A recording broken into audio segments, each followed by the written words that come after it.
Unaona, ina make sense hivyo. Nitakufa mama, nitakufa. Kumbe unaijua?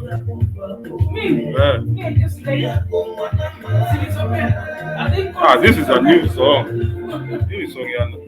1 or 2 years ago.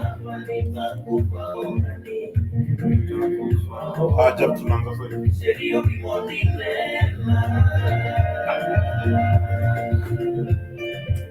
Jaera nyagi lusi nyatuka.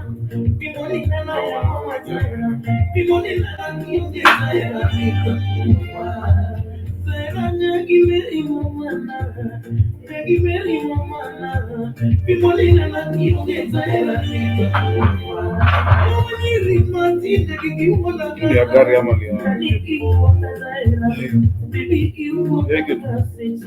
Did you get the lapel? Yeah.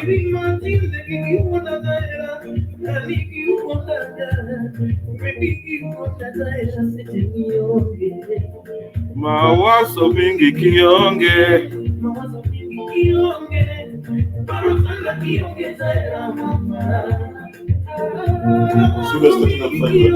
So, mic check. Check. Mic check. Atawe mic check. Mic check. 1 2 1 2 1 2. Mic check 1 2 1 2. So it's okay. Yeah, sounds good. Okay. I'm on like Soli Kiluta. Mchelewi. Summer, how are you? Mchelewi. Where's the music? We will be referring to you. Uko. We will be referring to you. Hey, Soli there. Where's the... What's up? We are starting at 5, man. 1 minute. Weka wimbo. Ere kumapoka diye. Group it down.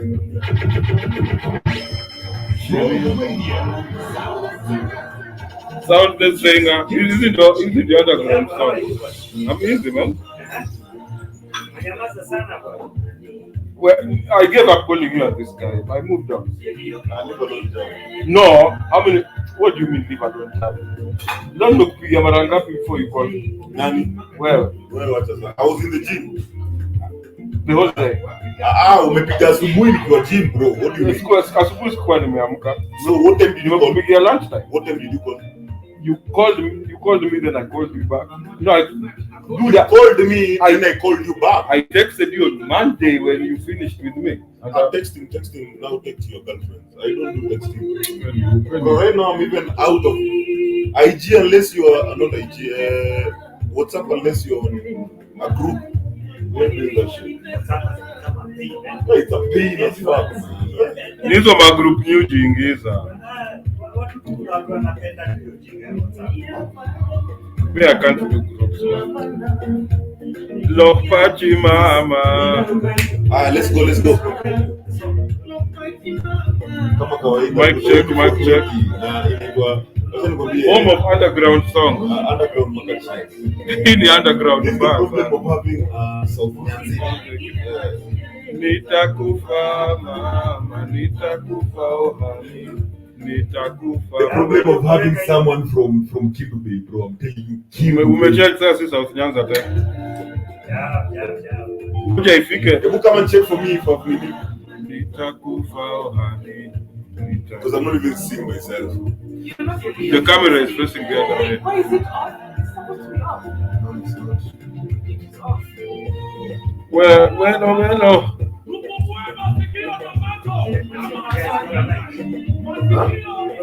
Yeah.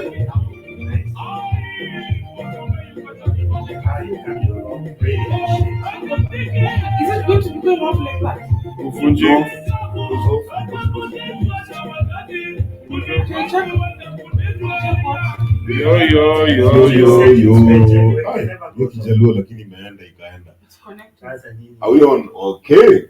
They are on. Naona kuna msee hapa amekubali, anaitwa Oliver. Keep something. Amependa hiyo ngoma. Amependa selection yangu. Ni kama amependa selection yako. Hiyo wimbo wangaju. Kwanza hata haijafika nini? Inaitwa Tumoguro. Inaitwa ngoje climax. Mnaweza acha hiyo. Haijafika esophagus. Haijafika. Esophagus ingefika mngewacha hiyo. Ungetuambia tungoje basi. Watu sasa umekimbia kuingia live. Na song inakaa. I was looking at the counties that are messed up. And Meru was one of them. Yeah, Meru was standard. Meru situation has gone out of hand. Now I'm not going to the rest of the counties, but Homa Bay was in that shit. Homa Bay was in that list, and I'm like, oh, do me wait, don't rush. Homa Bay. Simuchagua them. We done because of the story of choose them. Hakuna cha kuchoose them. Nakuru iko hapo. So what was it based? Hata mimi niliona I didn't see Nakuru on that list. So what's the criteria? Waliangalia tu counties zimekuwa na shida. But that is last regime. Nothing to do with the current crop. It is the current crop, bro. Let me tell you. That chick has not done a single thing. So how are you going to judge her? How are you going to deal with the fucked up situation? You see, that's the issue. Venye tumesema Meru, it means it needs a strong leader. Meru hiyo dema ipatia chali yake njoo. Homa Bay needs a strong leader. It hasn't been having a strong leader for the past first 10 years. Yeah, tukachagua. It's the same guy. That guy with a big stomach. From your home? Jama I thought that was your uncle. It's from Mongelea vibaya. That was your uncle. This thing has nothing to do with the story. Yeah, Meru, I think you keep family away from politics. Many leaders are destroyed by their families. Yeah? Hata our outgoing number one, family yake tu ndio ilikuwa inamesa.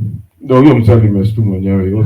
Family yake. He did not say no to his family. Yeah, the ones who put him there. They're the ones who put him there to do for them. So what do you mean no? What do you mean he couldn't say no to his family? He could say no. How is he going to say no? To Mama Ngina. But she's not to put him there for her agenda. So why was he to say no? Bro, you know, all along, it's not even this president. All along, we've had Mama Ngina on that shit. And then so she put her son there before her own means. We did vote for Mama Ngina. We voted for the son. So but this guy should just anyway, families have always brought down leaders. If you don't have your family in order, it will bring you down in politics. It's the same as vested interests. If pressure, if like when groups is this groups in the Makatel. If Makatel wakikuingiza hapo, you can't do anything outside. No, I mean, for you to kuingia kama president, hakuna kuingia president peke yake. Si ndio?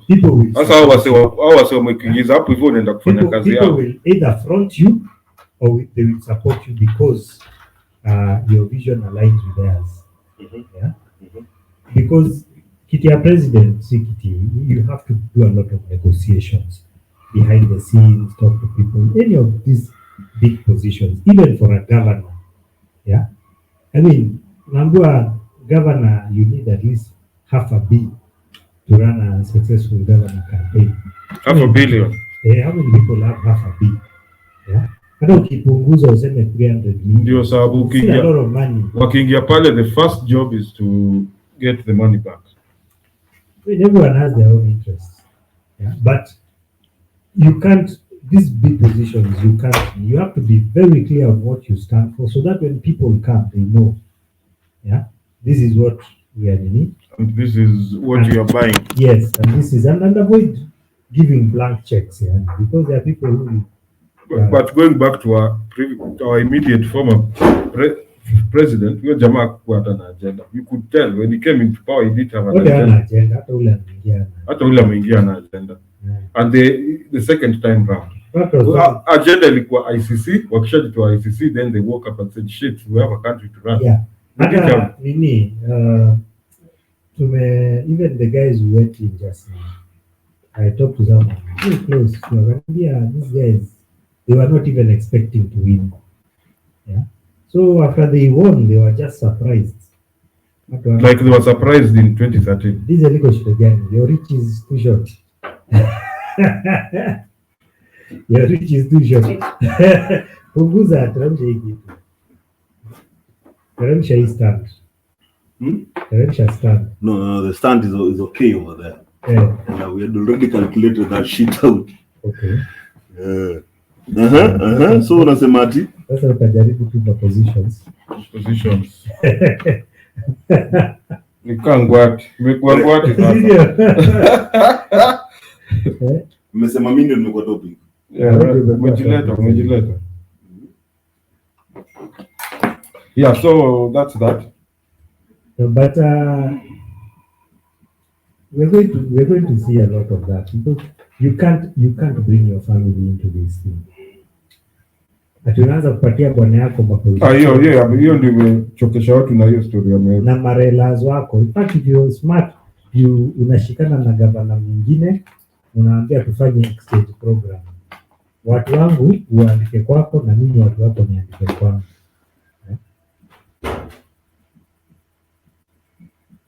Yeah. Hey, but it was bad. Did you watch the news yani? Cheza gavana mzima unabaki ukiongea peke yako mpaka speaker anasema. Hata president jana aliwacha ongea peke yake. Adeto na wapi? No one turned up. Mimi sikufuatilia.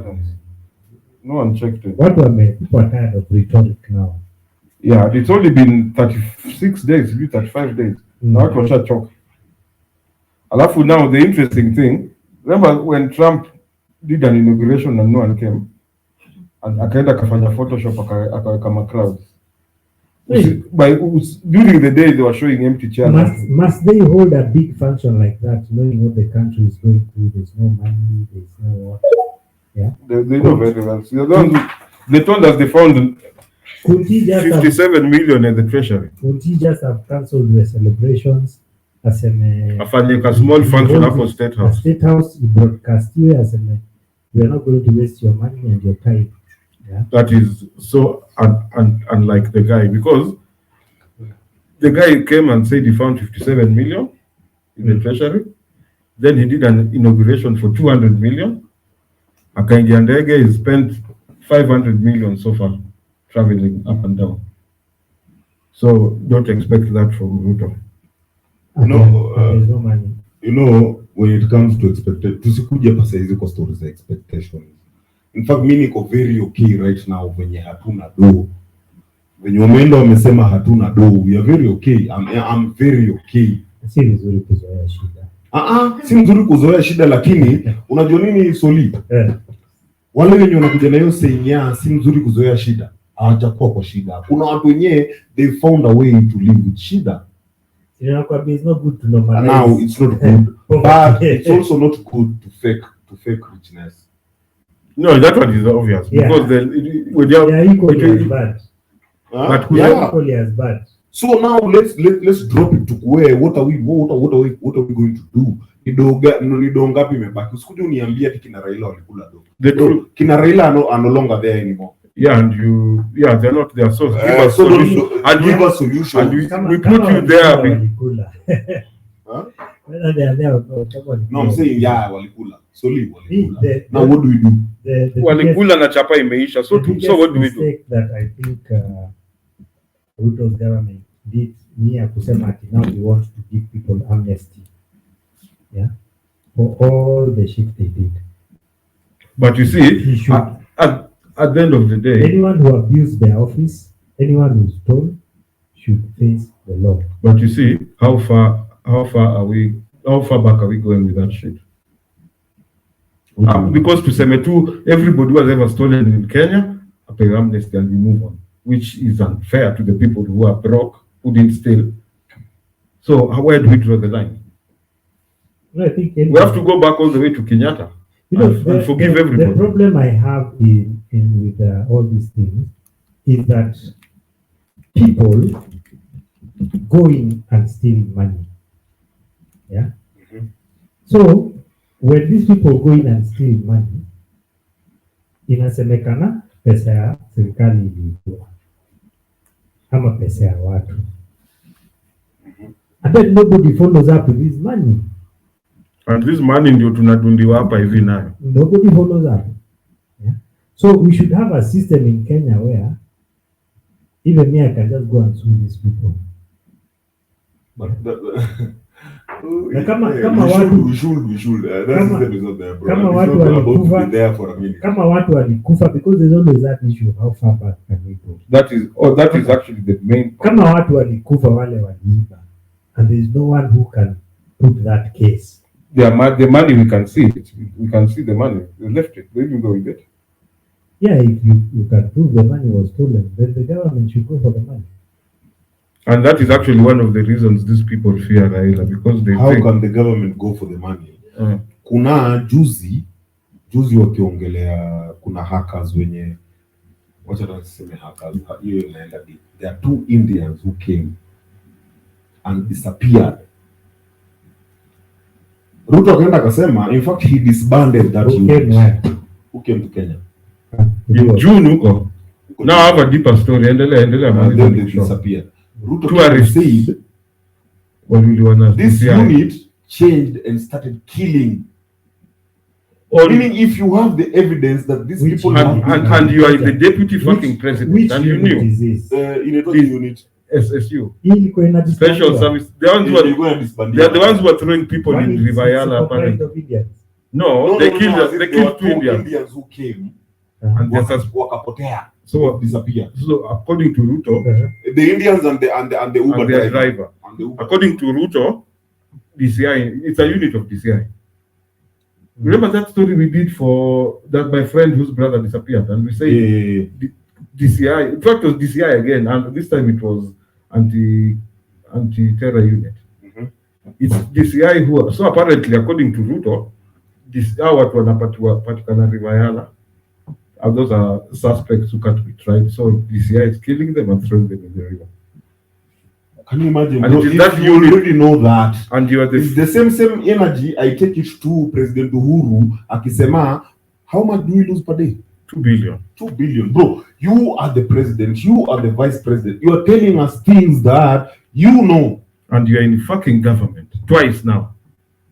So they should deal with them outside Uko. Not outside. By the time you're coming to tell us, But if you don't have, toa yote. look, if you don't have enough evidence, Is that evidence now? Maybe Then this ban. usiseme. Umedisband Usiseme. unit. you have intelligence reports, you cannot stand in court. You don't have evidence. But you know these guys have been drugged behind this shit. Bro, then usiseme. Then usiseme. Because you're not doing your job. So uachane nao. You're not doing your so kusema inasaidiana. Ngoja, uachane nao ama. Deal nao but usiseme. Deal Useme nao. inasaidiana nini? You are in power. Sawa. Then ukiniambia Sasa- 4 billion is sasa- getting lost every day Sasa and I've ngoja. never held Sasa hao watu 100,000, hao bro. watu wakidiliwa nao, watu wanaanza kusema ati it's a judicial killing. Which is- But that's what he's saying. That's what he's saying. He's saying this. That That's unit. what he's saying. That, in fact, his exact words were, "DCI are killing Kenyans, and they should be protecting Kenyans, and they're not. So I'm disbanding this So unit if- because this unit has been killing Kenyans." Which of these Kenyans have been killed? So- Because saizi narudi hadi kwa Msando, He even mentioned narudi hadi kwa even baby fucking Pendo, Narudi kwa hii Jacob swali. Juma. Jacob Juma. Narudi kwa hii swali, yeah? Mm. So we say we have rules. Sindio? We have laws. Let's follow the laws, yeah? Or the rules of civil procedure. Yani usikuwe tu mtu mgaidi, yani mtovu wa nidhamu. Yeah? So Ndio tuishi vizuri, si ndio? You don't want to step outside your house and someone is scrapping outside your door. Yeah? That's why these rules are there. Otherwise it will just be all chaos. true that. Yeah? So, to say these are the laws, we follow the laws. And as long as you follow the laws, if you break the law, we will bring you to the law and we will deal with you according to the law. See you? Mhm. And then there's this one person who decides, I don't want to follow these laws. I will do my own things. I'll operate outside the law. Yeah? When he operates outside the law, he does all these things, he's arrested. Should he be extended The courtesy. the courtesy Yes. of the law? Yes. The fact that he has decided not to follow the law, it doesn't make what he's doing right. Yes, but he's decided now he's going to operate in the shadows. But akishikwa the law must be followed. Ona akishikwa mumemshika, but because he doesn't follow the law, mkimshika, when you put up a case, you come and kill all the witnesses and all those things. Exactly. And destroy that case. Yeah. But you know this person is guilty. You won't hide no. Exactly. So you should still bring him to the law. He gets out. Yes. Because of lack of. So what do you do? Are you saying we execute him? You know, if you decide, me as a manga, if you live by the sword, you die by the sword. It's not my words. Yeah. Those are Jesus' words. Like, live by the sword, you die. If you decide to operate outside the law, we will deal with you outside the law. So you don't extend him the courtesy of due process. If you are a good law-abiding citizen, if you break the law, we'll extend to you due process within the law. And I'm just provoking your thoughts. I hear what exactly you're saying. And then I also deal with a lot of police officers. Yeah. And I sit down and I talk with these police officers. And the police officers, they know who the criminals are. But you can't just go wanakwambia huyu. Yeah, they even come on TV and tell us. Yeah, this is a rapist, is the one who rapes people here. This is the one who kills people. We know that. Yeah. But there's no evidence. Alafu, they tell you, watu shida ni, huyu mtu ukimshika, ataenda toke. Umpeleke court, ataenda toke. Siatajua wewe ndio ulimshika. Alafu anakujia. Akitoka, what does the person do? He comes after you. And that's the problem. So the police are generally powerless in this country. That's the problem you're having in Latin America with all these gun cartels. Well, now the government has to create special units where even outside the law, your identity is hidden. Even if you're operating under the law, unaonanga wanakuja kama wamejificha. Yeah, they're always wearing balaclavas and shit. Ati balaclavas. Ile ngepa kina kardinali na chiefs inaitwa balaclava. Ile kuna shimo kwa macho. Mnasema mjaiba.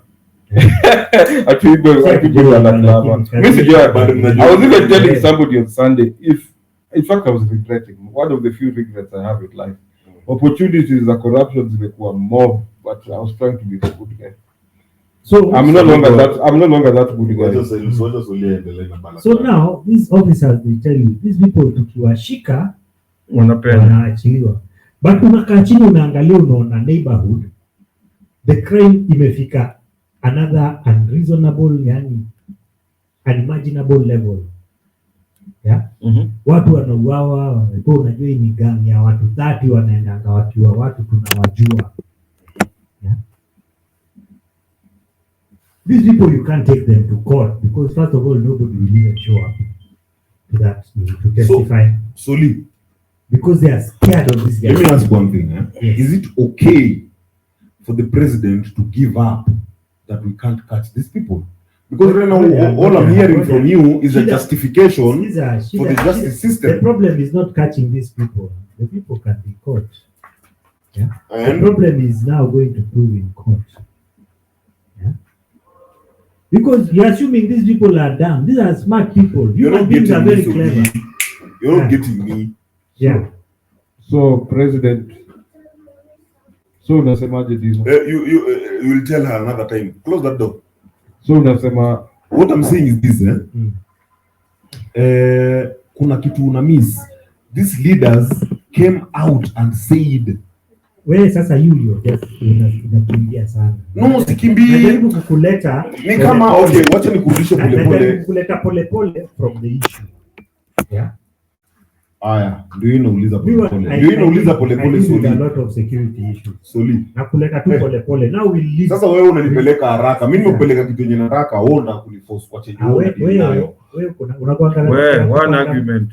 No, Soli doesn't want me to talk. Unataka kupata mti kutoka. Soli amalize. I'm trying to give you like the chronology. Yes, the chronology. Now, can I talk before you go on because you have the chronology? Sawa basi. Nini? Tuliongelea Bahati kulia mbele ya watu. What does that portray as a leader? It says you're weak as shit. Yeah? Yes. Now, you as a leader coming and telling us you lose 4 billion per day.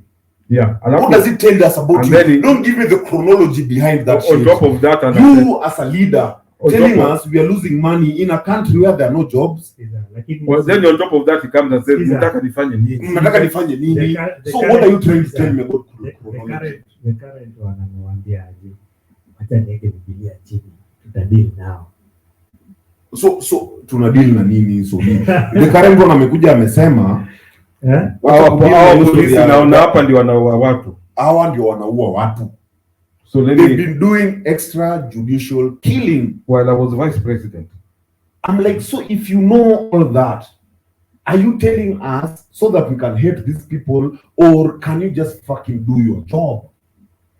Why are you telling us? Si ushike hawa watu, washike tuwaona wako ndani, useme by the hawa watu ndio waliua Sando, hawa watu ndio waliua Jacob Juma. As in, come and tell us all that. Actually inafaa utuambie kama wako ndani. Kama wako ndani. I caught those guys. What is that thing? Tunafanya investigation na wewe. I caught those guys who were killing Kenyans. These are officers. Yeah. They are operating under instruction. Police are operating peke yake. They were operating under instruction. So whoever was giving those instructions is one who should face the name. And who is it? Yeah. The thing, that's why I was bringing that issue of Caesar. I was bringing that issue of what wanasema pesa zimeibiwa, but pesa za nani zimeibiwa. Yani when you're dealing with the government, the way it's set up, it's like everything is so vague. It's so vague. Okay, sawa. Now they are blaming these officers. Yeah. The book close the door. They are blaming these officers, but these officers, yeah, you can't just wake up and shoot guys. These officers were operating under instructions, under commands. Yeah. So we know they're operating under commands. If this squad was killing people, who are the commanders of that? The commanders already. The commander was fired a week before. Okay. Sasa prezo aachiliwe. Kwa hiyo kitu alisema aachiliwe. So the commanders were fired. But these people have been killing people. Is it enough to just fire the commander? Which people have been killing people? As in Buddha umezunguka kwa hii kitu, mimi naongelea ya a president has come and said I'm losing money. We as a country, in fact he's not losing money. As a country, we are losing money. 2 billion per day. That's a trillion at the end of the year. At 2 billion per day. Paka na Java amesema paka president anauliza sani fanye. Okay, we are not going to hold that president accountable because kuna ngoja nimalize atujui. Bro, we don't know shit. Stop putting us in any assumption. As we are dealing with a leader. Let me retract my statement. We are dealing with a leader. Then now another leader comes on board, anakuja anasema hawa watu ndio wamekuwa wakiua watu. But hawako ndani. So what's your point? My point is this. The same thing. They are not solutions. They are not bringing solutions, and they're not being held accountable. We are having Ricky G coming out here and saying, Raila anasema nini? In fact, yani it's divide and conquer. Raila anasema nini? Walikuwa hapo sijui paka walitoa 30 billion iende Azimio. I'm like, bro, you people have so much information to talk out here. But when you're called in court, you can't. We can't hold you. You can't even take these guys to court. So what the fuck are you telling us here, outside here? So what's your point? My point is, let's hold these people accountable. Kama huwezi kusolve kitu nyamaza. Ruto has said, watu wameko involved in extrajudicial killing. Can you go give that evidence? Or arrest them? You're the fucking. Usiongea hapo kama mtu wa Jaba. Sisi watu wa Jaba ndio tutakuwa hapo. Unajua wao wameua watu 100. Niko for real hivyo. Lakini you are our leader. What the fuck? What 100 lakini what can we do? What can we do? We are losing 2 billion. The president is also, what can we do? Hapo kwa Jaba tunasema what can we do? President tunasema what can we do? Kwa Jaba paka Jaba susema nini? Country si yako brother.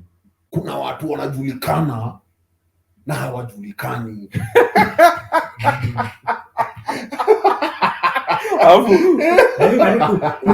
Wanakaa lakini hutawaona. Kuna watu wanakaa brother lakini hutawaona. Hiyo ni Jaba. So when you are having a leader talking like they are on drugs, hiyo tungepatia tu nani? Tungepatia Wajakoya basi tuje. Wajakoya was fluent with his shit. Wajakoya was coming out with solutions, To be honest, not problems. he came with solutions. He was coming out with check about solutions. those were solutions. We were laughing at those puny ass solutions. Some of them were puny ass, some of them were making sense. But they were solutions. They are better than someone coming and be like, hey, you know what? And then Mnataka nifanye. watu wamekuwa involved in extrajudicial killing. Come on. Okay, so Meaning, I'm not even Commander-in-Chief. and you're the commander-in-chief. What the fuck are you saying? So, okay, let me try to understand what you're saying. So you're saying these guys should not bitch. You are the fuck For who? Commander-in-Chief. Who are you bitching for? You're the commander-in-chief. These are junior officers. Catch them all. What do you mean? So In fact, you kill them. Kill them also. The way you're talking about extrajudicial killing, they've killed a lot of people. And that I we don't know. And I know it. Me, I know, but you Now guys you don't know, and you're the the president. Kill them. You have that.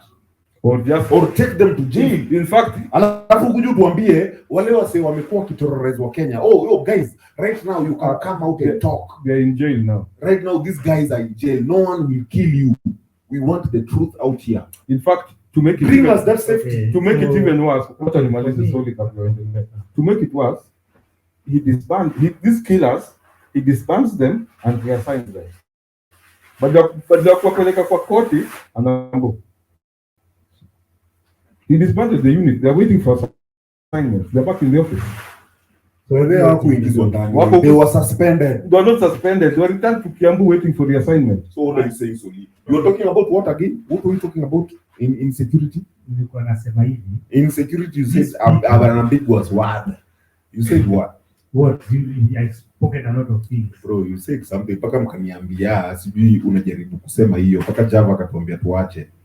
But when we go on, Mr. Security, you mentioned something, you puny ass. Nilikuwa nasema hivi.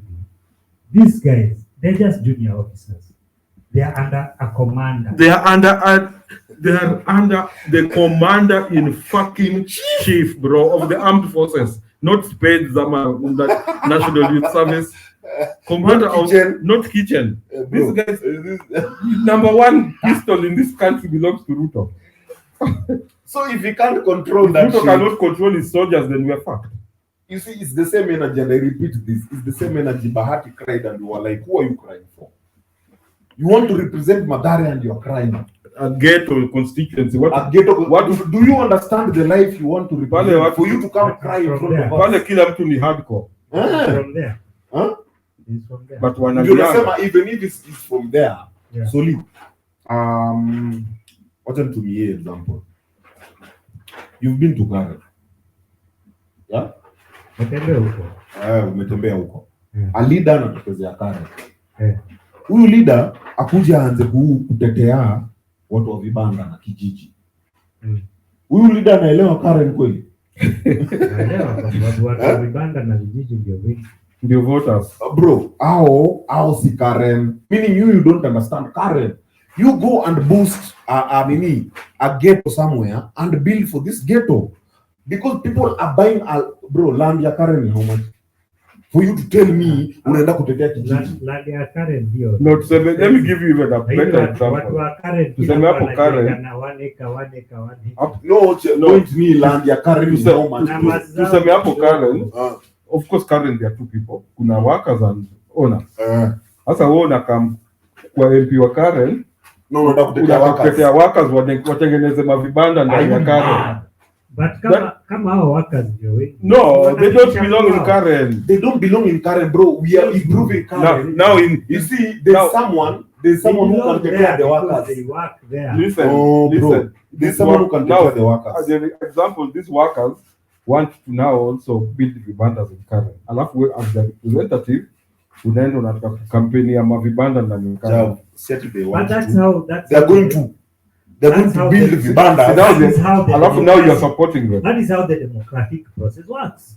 No, that's not how it works. In fact, hapo ndo nasema that is a cramming book mentality. How it works is, which is the closest settlement where you can afford? It's Kibera.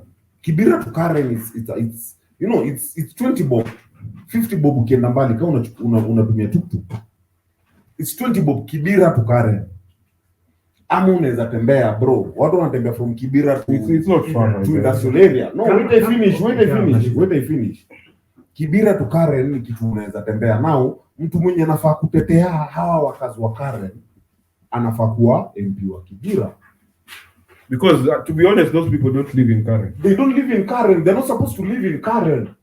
I'm not going to invest in Karen so that I can deal with my worker there. Unless nimeweka servant quarters. Bro, if I'm electing you in Karen, can you play your part? Now, with the same energy, let's go to Mathare. I'm electing you to be in Mathare. You want now to behave like this town is full of women. Who are you crying for? Instead of you coming with solutions, hey, hii ni Mathare mabrade na tumeteseka for so long. What are we doing about Mathare? And I'm from this place. The talent Mathare United opt out of Kenyan Premier League because they couldn't afford to go on. That was last season. That's something to talk about. That's not something to cry about. Kuna watu Mathare. Taka, garbage. Those are small, simple solutions. Unakuja unalia hadi mimi kijana mdogo kumana zako unafanya nini hapo? Toka. Uko na bibi, Umeweka bibi na watoto na tunakuwa na social media uko legweni kijana mdogo atukonei huruma. Watukonei huruma ya nini? Wacha tuseme hivi. Hiyo, that is the idea. Idealistic thinking. But on the ground nakwambia hivi. Karen iko na vijiji zake.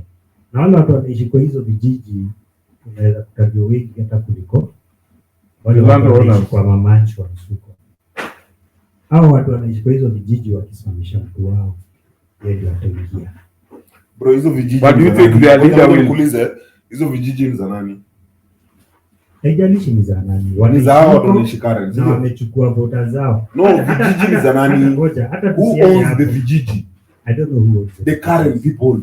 I don't know. Bro, kijiji hapa nini? Hapa Blacks. Moko Yeti West. Hiyo kijiji iko na hapo, it's owned by hao watu tu. Kuna mother fulani anaishi hapo tu. So these people are squatters. No, as in, so I'm renting out. Sawa. Anatengeneza kaslam alafu na rent out. Slum dog millionaire. Basi watu wa Karen ndio wamejiletea shida yao. Kwa sababu hakuja kuwa na leader mwenye ana deal na watu wa Karen. Bro, kukiwa na leader mwenye ana deal na watu wa Karen, hizi vijiji unaweza kuwa na leader ana deal na watu wa Karen, lakini kama una numbers ya watu hautaingia. And sadly, that is how sadly, so meaning what you're saying is kama watu wa vijiji ndio wameleta mtu Karen. Meaning standard ya Karen ni kijiji. Hata si lazima no, it is the middle class don't vote. Sikiza, hata si lazima wapewe. Ndio nimesema hivi jab. Mimi naweza the middle class haven't voted. So hao watu wa kijiji ndio wanavote. Kwa hivyo meaning standard ya Karen ni because tumevotia leader mwenyewe anatutetea. So if this standard ya Karen ni kijiji. So if these kijiji people are clever, they can take over Karen one time. Exactly, meaning standard ya Karen ni kijiji, which again brings us back the whole standard ya Kenya ni kijiji still because it's the low people who vote. Middle class don't go line up. Whatever the democratic process works. Okay, I get you. It's numbers. Haijalishi hata kunaweza kuwa hakuna kijiji. Na niende nipewe watu Kibera nikuje niwaandikishe Karen kama voters. Yeah, that's what everybody does. It is what it is. That's the reality on the ground. So chenye mnakaa hivi chenye mnasema ni it should be okay then. Munaweza kaa chini kama watu wa Karen. Munaweza kaa chini kama watu wa Karen. We should entertain that shit. Munaweza kaa chini kama watu wa Karen tuseme we are the ones who own this land. Let us go and vote. We want this guy to lead us. But instead it is the workers who are organizing and putting their guy in parliament. Ndio nasema hivi. So venye mnasema hivyo venye tu Uhuru alisema sasa nifanye tuingie hiyo zone. Sasa tufanye. Me personally venye mnasema sasa. Personally there's nothing I can do. First of all you have to understand the situation and you have to accept this is a systematic problem. We got here over time. We didn't wake up one day hakukuwa slums then the next day kuna slums. Ni kitu imefanyika over a long time. Yeah? Na you have to agree that to get out of that situation is going to take time. It's not impossible, but it's going to take time. Okay. Now, Soli, the only way we can get out of that conversation, that situation, is through conversations. Now, can we have conversations based on that? Let's not have conversations based on encouraging what this shit is going on. We're not But no, that's what you're doing. We're not encouraging. This is how Karen has been. This is how election has been. No. This is how these leaders have been. I'm like, Understand- Leo, you've been like that, but fuck that shit. Understanding the problem. We've understood it. Is part of solving it. Yeah. So that is how it is. You're dealing with. You don't want to be delusional or disconnected to what is happening. You first have to understand the situation. This is the situation. This is how it is. Yeah. And I'll give you another example. No, Right? I don't need other examples. Can we have a conversation I'll on give you an solutions? example. You are taking me to These are- problems like all the politicians. Can we go to solutions? Conversation of solutions. Sasa, Now that wewe tuko na unataka niongee vile wewe unataka. Suli, But unaongea ka politician but chenye my Ruto dear- amefanya. You are normalizing this shit. Wewe sikiza, kama basi uelewi kile nataka kuambia, kaa chini usikize. Now you're If fighting it's me. not a solution, You're fighting me. You don't no. even If know it's what not a I'm going to solution, say. Soli. If it's not a solution, You are and I'm fighting listening, me. it better be And a you solution. don't- you don't It better be a understand. solution. Let's Yeah. we are waiting for a solution. So the last time nilikuwa tao, nilienda nikakuta hizi parking za tao hapo Moyaveni, kuna watu wamepewa hizo parking, They've always had them. wameweka mahema, wanalipanga I think tu rate ya parking 300 a day. Wameweka mahema, wamezidini, wanauza vitu hapo on the parking street Fucking hawkers. in Nairobi. No, these are not Ah, hawkers. pale Kenya Cinema. Kenya Cinema. Yes, hata hiyo yes, parking yes, ingine yes, across yes. the I've road. seen that. Yeah. Why is this happening? What is Kanjo doing? Kanji is looking Doesn't for the money. city have laws which prevent such things happening? Which country are you living in? This country, no one gives two shits about the law, man. Sawa. See, So we this is are coming to it. So this is coming. we are coming to it. Yeah. So hata ukuja kama Karen, hata Kibera, yeah, there is a slum. Yeah. Are those types of structures allowed to be built in Nairobi? Yeah. If we have laws against it, then why were they built? Why are they still being built? Na zingine unakuta zinajengwa hata tu na watu wanafanya kazi ndani ya Kanjo. Obvious. Cartels. Soli, I'm waiting for your solution, man. We have laws and codes, building codes and all that. First of all, those things need to be enforced. Someone has to wake up one By who? Who is and this put guy? down Who is this guy? structures. If The the only- president, If the president himself, let me tell you, if the president can disregard court orders for 10 years, nani atafanya hii job? Sawa. So if no one can do it, then we just Then we say fuck it. we stop wasting our time and our Hapo ndio mimi, hiyo ndio solution niko nayo. yo, McKenna, are you there? I can't be the only one Oh, following laws in this country. I thought McKenna, I need your opinion. I thought you had something in your head. I can't be So the only you- one and this- following laws You in had this something country. in your you. So this is what I'm saying. Yeah? Yeah. Whatever you're telling us, hizo vitu za laws na kila kitu, we all know that. Now we are having a conversation based on the ground. A conversation based on the ground is you as a leader of Mathare, who are you crying for?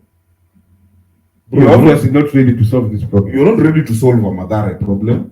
Who are you crying for? You as a leader of Karen, helping the workers. Who are you a leader for? You as a president, sergeant at arm, Commander in chief. commander in fucking chief. Not sergeant at arm. President is not sergeant at arm. Sergeant at arms is a small man. I thought I was giving him all those names. Yeah. Okay, commander in chief. In fact, that's even bigger. I was to finish with that. Commander in fucking chief. Sasa Umeshindwa. Sasa Umeshindwa. tufanye. Sasa tufanye. No, si tu mimi. Sasa mnataka Mnataka nifanye. match hapa inaisha. Wewe kama uko juu, Okay. wewe uko juu huwezi do shit. And we've had this conversation before. We'll keep having it until one day. Tukasema, Labda one day we'll have a solution. during Muge's time, it got to a point where he realized everybody is rotten the whole system. Paka he had to declare war against his own citizens and started using the military. You know that should tell you something. For your president to now decide, Hapa, if I need things to be done, I have to use the military. Yes. That's like declaring war due the citizens. Precisely. McKenna, are you there? McKenna is back. Let's hear McKenna. Because me today I'm not living solely for shit. McKenna, are you there? Yes, I'm here, sir. Please give us your opinion on this shit. Hebu niambie, niliingia sikuwa nasikiza sana. No, we are talking.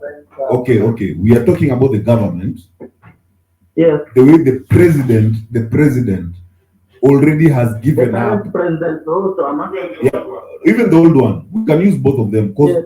Ruto said he disbanded that unit of DCI because it was involved in extrajudicial killing. He said that While he was vice president. while he was vice president, he said that shit was involved in extrajudicial killing. Now I'm like, if you have that info, why are you not doing something about it? Because these people have not been suspended, these people have not been jailed. We go back to Uhuru. Uhuru said we've been losing 2 billion a day. And then he finishes that statement with sasa nataka nifanye. I'm like, you are the president. We had Bahati on the other day, he was vying for Mathare. Bahati is vying for Mathare and he's crying in front of camera the way he's victimizing himself, the way he's being left out because he's a kid, the way people are stealing from him because he's a kid. I'm like, if you're crying like that, can you sort shit of Mathare? Do you understand what Mathare is? So that's our issue right now. These people who are coming out victimizing themselves, these people who are coming out, Do they deserve to be leaders? Do they deserve to be our leaders?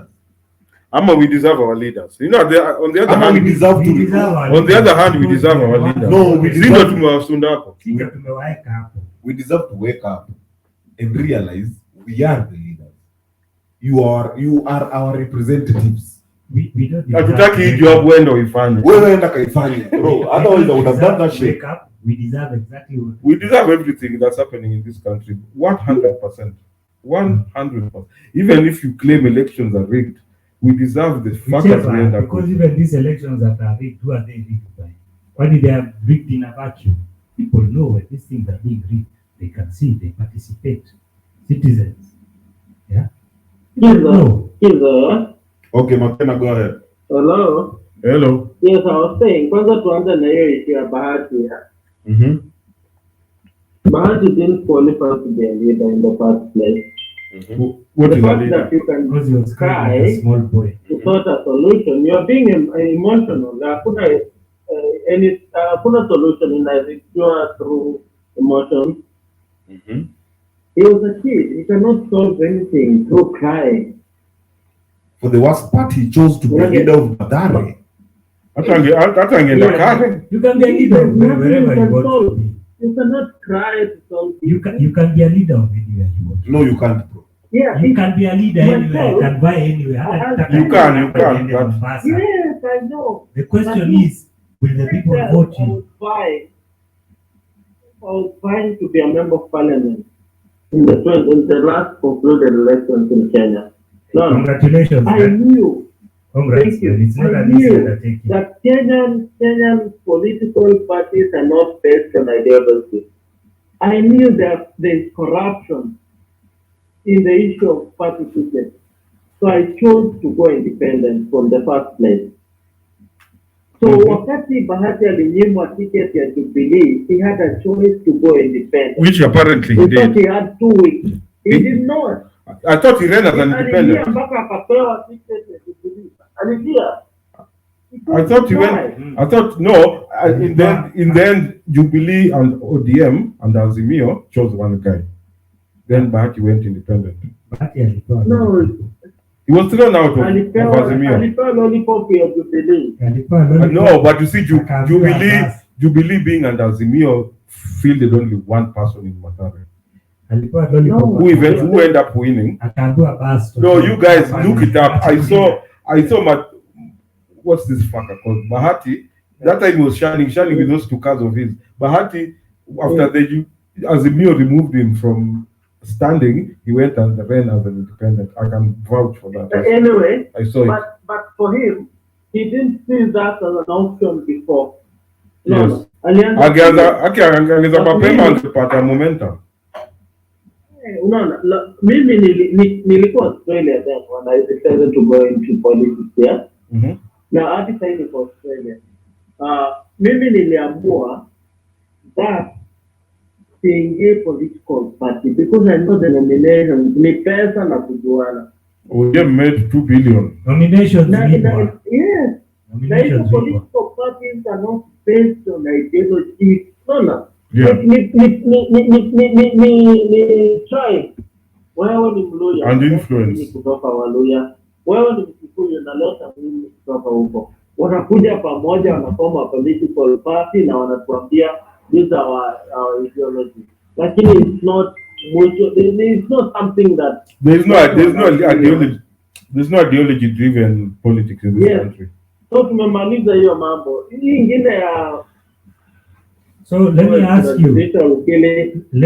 you on your campaign. So you left Australia, ukakuja, you buy a campaign? Yeah.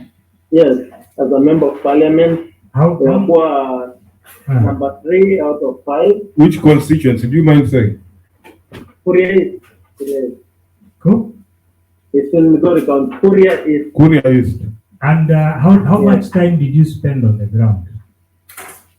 So I came in the last week of January for 2 weeks. Okay. And I came last week of March for 3 weeks. Okay. And then I came on, I arrived in Nairobi on 15th of July. Okay. Back election. What are the police? 3.5 weeks, yeah. Did you think you gave it a good shot? Honestly, you were not on the ground. Yes, I gave it. For me, during that time, I gave it a good shot. It was a big sacrifice. It's not, I'd say it wasn't big enough. Sasa, if those guys elected you would have governed them from Australia or what? You would represent them from Australia. From Kenya. You see, you didn't give it you give it your best shot. So let me ask you, No, I did give them my best. Dude, one leg is in Australia, one leg is in Migori. Politics, okay. People want you to be there. People want you to see you, but I'll take you to go to Australia. But that doesn't necessarily mean that you'll be a better. But look, legislator. This is what I want you to know, yeah? Maybe I want you to know this. I have a family in Australia. I have a small kid that I have to take care of. Unajua Kenya kuna mambo ya mambo na hizo. Can I tell you something that people kept? And I had a job to keep. And you know, I was also buying, So, yeah. But just finish kwanza, then I'll chip in also. Yeah, I was saying I had a job to keep in Australia. I had a kid to look after. You have a job as in you're employed, you're a business person? Yes, I'm employed in Australia. Oh, okay. I'm employed in Australia. I'm an accountant by profession. Okay, cool.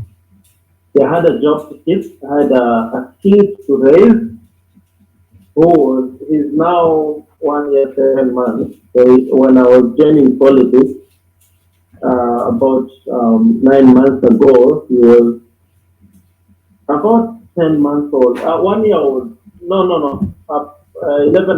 10 months old. Yeah, I was right. 10 months old.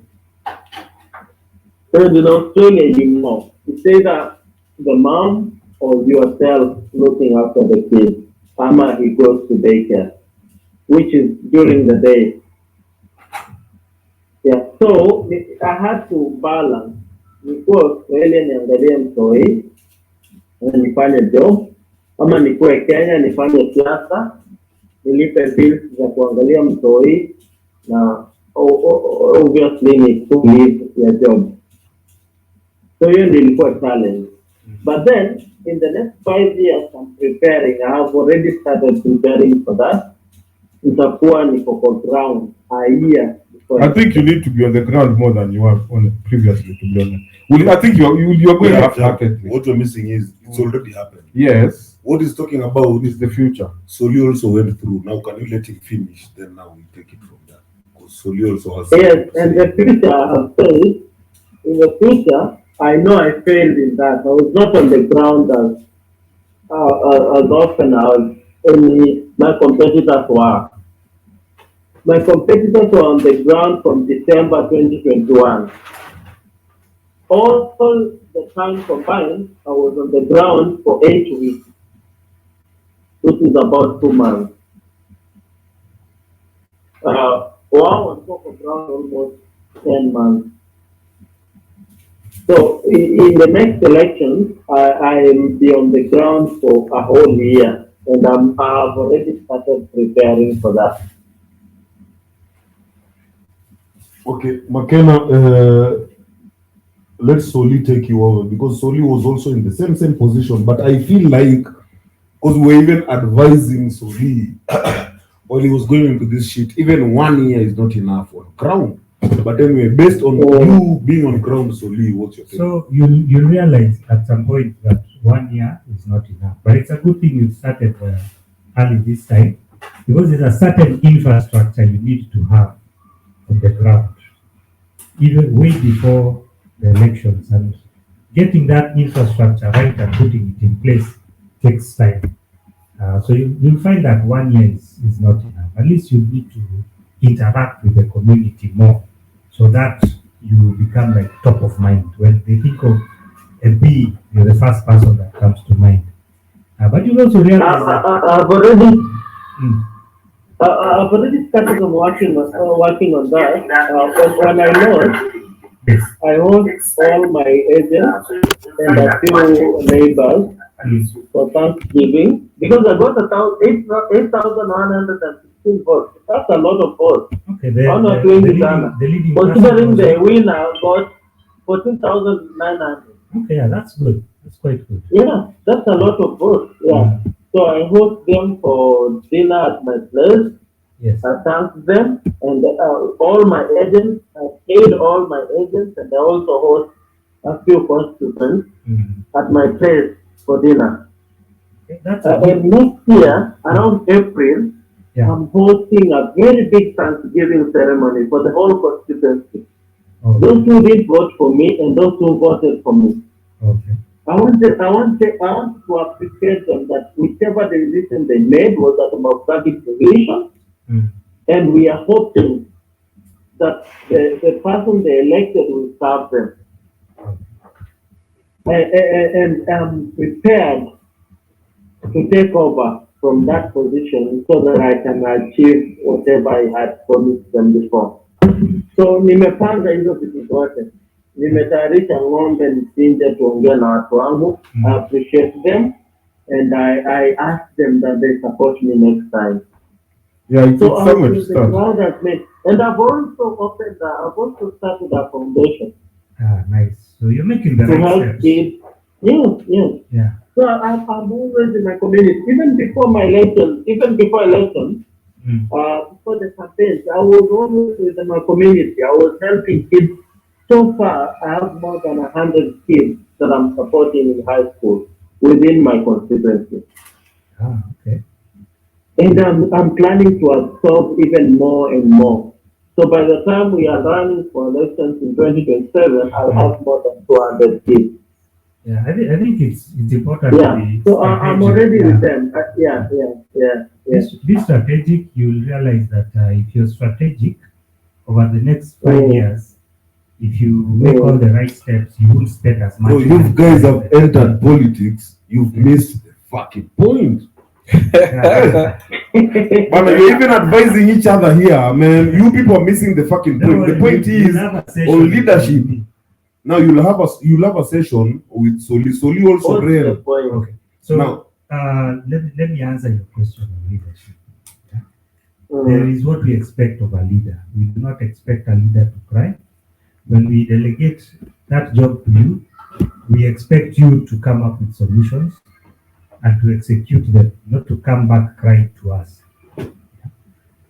So a lot of leaders, I found that a lot of Kenyans run for these jobs because they seem very glamorous or whatever. Yeah, it's a good paying job. When they get there and they realize what the job entails, because these jobs are not they're very messy jobs.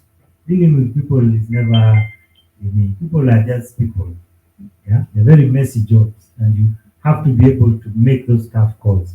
So a lot of people, when they go there, they realize, hey, maybe I beat more than I could chew. I don't even think it's I that. have They are crooks promoted to the all height. along. They knew exactly what they were going to do as they reached there. So to them, they were just out. Yeah, you guys are just convicts. You know, and this is what I wanted to even counter Soli with. Selfish leaders. Soli, stop talking about leaders, man. Because if you're dealing with this system, there's no leaders. People are entering in this system because they've spent You asked the about job, the and now they leaders. want it to come Now back. you asked about the Ni leaders. job, You asked me to talk wanatoka. about the leaders. Now Talk you're about the saying president. talking about Nyinyi the leaders. mnaongea kama leaders wanajitambua. Ati? These leaders are reflection of what we are. Yes. Precisely, we agree. That we agree. You want So to tell they me we are choose out. our leaders? Yes. Some we choose leaders. our leaders. Yes. Our And president. what we choose Yes. is a reflection of us. If the president is a dick, we are all dicks. So we choose. We so you guys are sitting here and saying, Yes, we we choose, choose our leaders. president. Yes, we choose our president. Problem, they're not take it. I've been in politics before. Mhm. I try to adjust myself, even with something that I'm not comfortable with. I adjust to suit the community, to choose the electorate. So wale wana run for politics, for presidential election, wana adjust karakta yao to suit karakta ya Wakenya. That is the Can I- leader. The leader. Can I tell you something? guys? Can I tell you something? McKenna, you're missing the point of what politics is. Because if you're going there as a leader, then you are messing up the system. The system of politics doesn't want you to help the society. It wants you to keep the society on a hook so that the society can fund the system. So if you go there as a leader with all the ideas you They have, kill you. they'll tell you, Those are- please, bro, those ideas, they were very nice ideas. We even had them. But yeah, system imekataa. But system doesn't deal with those You're, ideas. you're messing the culture. You're missing the culture here, bro. You can't come here and tell us bottoms up economy. That was good on ground, but that shit doesn't work. Even implement. Look at the last 30 days implementation. It has gone backwards. Fucking poor. They're now telling us the They're truth. telling us what they should have people. told us during the campaign. They said the Hustlers Fund will be free. This week wamesema 10% interest. No free money. Hold in here, but McKenna, I want you to hold there. No free I want money. you to hold because there's someone here who has. kidogo tu mjue ni nini Okay, penye sawa. tunaenda. Sawa. Ilikuwa nataka kuambia our politicians want to leaders, but for them to be approved to lead the people, they have to adjust to the culture. Unaona, watu wetu wanaamini that siasa ni pesa, siasa ni propaganda. Unaona, so lazima wadanganywe for them to elect. But you see, the definition of a leader, that's why, again, I say we deserve the Yes, dogs they to are all choose. leaders. Because a leader means I come and pick you By actions, and you follow what I want, where I'm going. But our leaders, in quotes, You do come that, and the you do electorate that. tells them, Take- do this for me. You see, Okay. instead of leading these So guys, you start they are being by led now. one thing. Now we are Let me going tell into you, the definitions of Really? Ebu, wait. McKenna, I want you to give me. No, let me answer you. Yeah. Finish Let me that. Finish answer that. you with this one thing tu nimalize. Alafu niwaache muongee. Yeah? Okay. Look, I went into politics in Kenya from Australia. And there are virtues, there are values that I learned in Australia, being here for the last 7 years. nikasema nataka nipeleke hii vitu kwa community yangu so that we can bring development to my community. Sulishanga. I went a clean man. That was value. Bringing ideas. Kuja hatuna ubongo. I went as a leader. Character development was your friend. Wewe inafa umekainda Kenya for too long. Ya kawaida. Let me Wakati say, nilipita kwa politics, nilijaribu hata kwa siasa hata nikaungana pesa. I used 8.2 million. Did I win? usijali bwana, the machine needs to be fed. The Kraken. Feed the The Kraken. Kraken must be fed. Skiza, Msongo nunua but, 4x4. you know, let me. Before you answer him, Soli, Yeah. there's someone who has a say. McKenna, there's someone who also has a say in your field, the same field.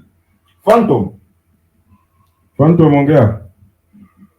Mambo vipi? please take us through. On politics, when I wasn't taking you on politics, I'm taking you as the extrajudicial killing. Bro, that's still politics, bro, but go ahead. As in, when we say take us through, you go ahead. The topic is open. Until we enter the next topic. Okay. For McKenna, could have learned from the aspect of the goodness. You remember when Miguna wanted to run for governorship? He came up with ideas from Canada. He was not on the ground. He actually campaigned for it a year. And you see, he had good ideas, but you see, From in Canada. Kenya, You had ideas that in work Kenya, we in don't need a Canada. leader. In Kenya, there is no leader. There's no That's leaders. politicians. There are people earning salaries in parliament. That's all. So even if I took charge of the parliament itself, at the end of the day, you'll just turn out to be. Let's just accept. How many times have you heard guys saying, I had good ideas until I went in there and it backfired? My ideas turned out. No, the ideas I had can't work in this place. There are so many. Good intentions. I'm going to parliament, I'm going to kick ass. Maybe there's something you guys don't know, yeah? As I was campaigning, I had huge crowds. I wish I could share my video. Nilikuwa na watu bana all over. Usijali, hata si tulikuwa na crowds Watu wanashangilia because they saw I had crowds, thousands, hundreds of people when I attend meetings zangu. Even Baba. I loosely translated that to my group. In Australia, if I like someone, I go, I even contribute to their campaign. I contribute to their campaign because I believe in what they believe in. But in Kenya, you show up. You show up because you're expecting something.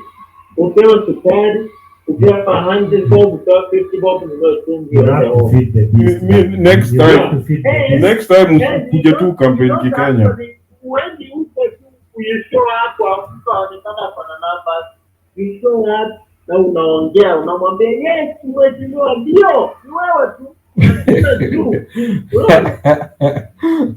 Wacha niseme hivi let me say this and this is where I think I sometimes disagree with Diesel and these guys. You know, Kenya has no shortage of intelligent people. There are very many smart people. Very many In smart. fact, most of them are now abroad. Wanakuwa abroad kwenda majuu kufanya kazi. What Kenya has a shortage of is courage. Yeah, true. Courageous people. Yeah. And right now, it is the not so good people who are winning because the good people, the ones who have those good ideas, Don't want to get they their don't hands want to dirty. step up. They don't want to dirty their hands. Yeah, they don't want to dirty their hands. Because I'm telling you, you'll have to get in there, dirty your hands, so that you can get in.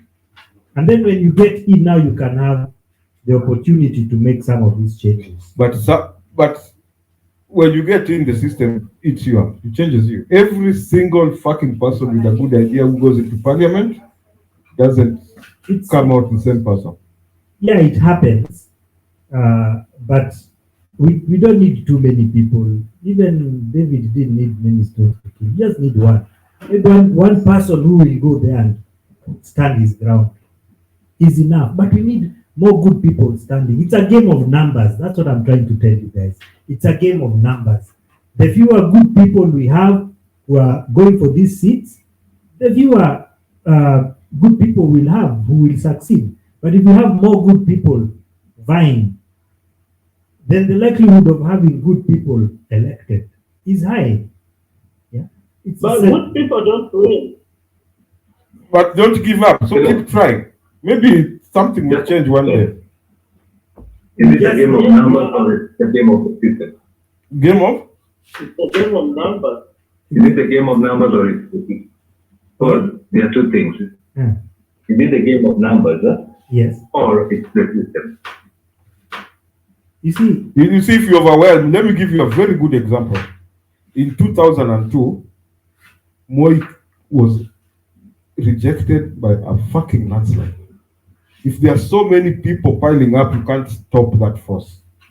And at that point, Kenya changed actually. We were, after Kibaki was elected, Kenya was ranked as the most optimistic nation on earth, number one.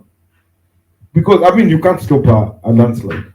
So now, if a lot of people just jam the system, like Sol is saying, chances are more good people will be elected, and there'll be more good people making agendas for this country, and maybe we'll start moving at that point.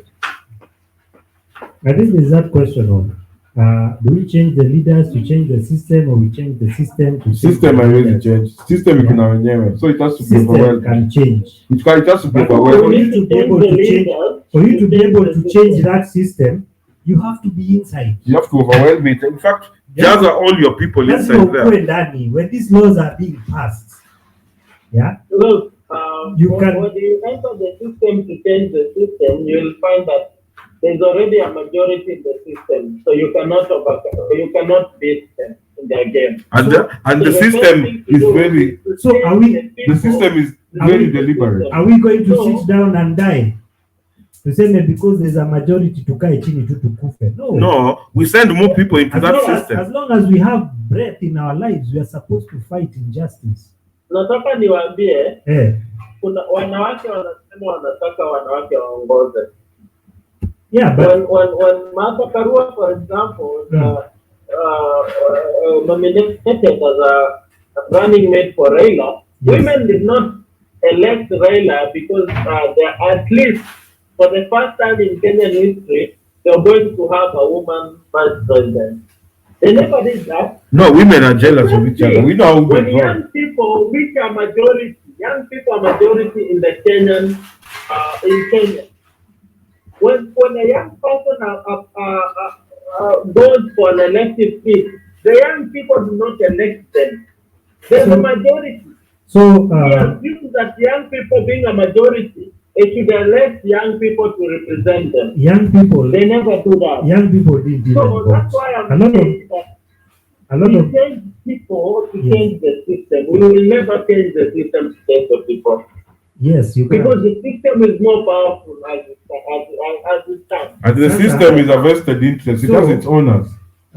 Young people Yes. didn't even vote. A lot of young people didn't vote. Yeah, for sure. That's another debate on its own. But gender or youth is not a criteria for leadership.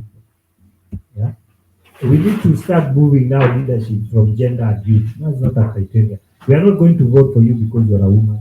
We are not going to vote for you because you're a youth. Yeah, we are looking for leaders. Competence. We'll vote you on your merits.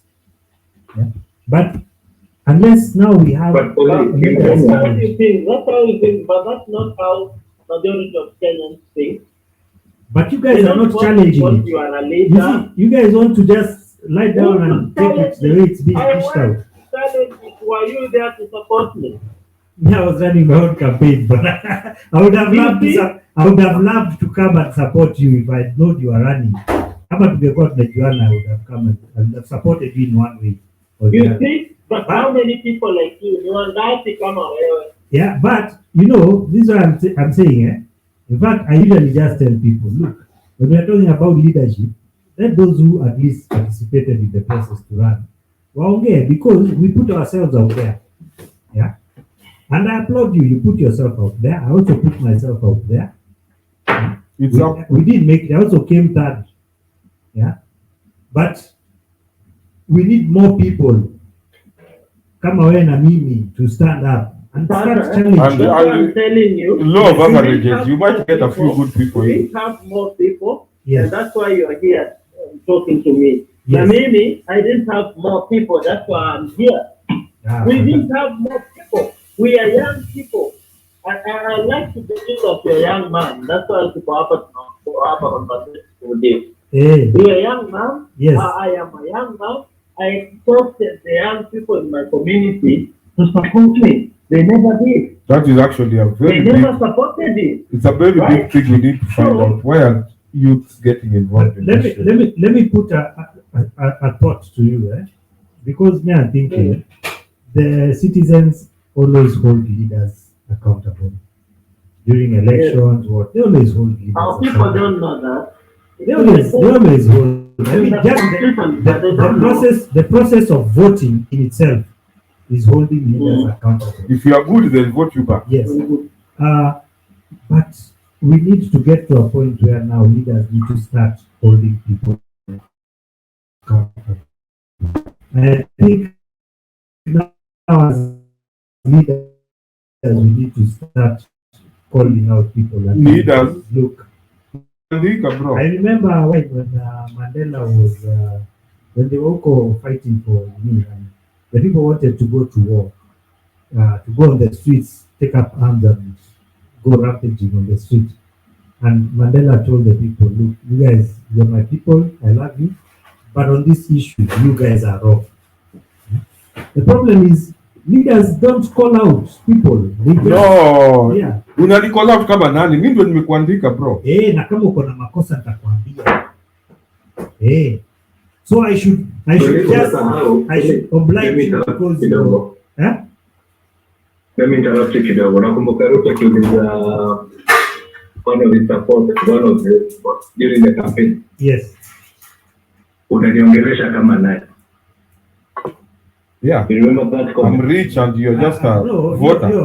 that You was- see, now that was- is the- that was being condescending. That is back to that We are is talking about dealing with issues. that is how our leaders see us in this country. Yeah. We're just We are votes. talking about dealing with issues, not si kuonesha watu madharau. I think leaders should be respectful. Part of being called honorable means You have some honor, man. You have some honor. Ya uoneshi watu madharau au utusi watu. Lakini ukiona kitu inaenda vibaya, That as a is- leader you should speak up. These guys don't even have the moral authority to do such a thing. Our leaders just see us as votes. That's why what you're saying is not making sense to me. A Kenyan leader kuja ni hold accountable. Na mimi ndio nimekuweka hapo, bro. I'm your fucking boss. I account for what? I'll hold you accountable if you're messing up. You're messing up already more than me. Nobody knows everything. Peke yake, You're much worse than I am. I'm talking about Kenyan. I don't know what other countries are dealing with. No, I But think- in this country, these guys just said, Ruto asked a guy unaniongelesha kama nani. Hiyo ni madharau, hiyo si. But that is what That's not holding someone accountable. that is how our leaders talk to us When here. you see something going wrong, you should tell the people, look, I know you guys want this. I know you. This thing is wrong and it's going to destroy. I know you guys are being murdered Because by of ABC. Directorate of Let me say Criminal something which Investigation. might be totally off, but let me just say it.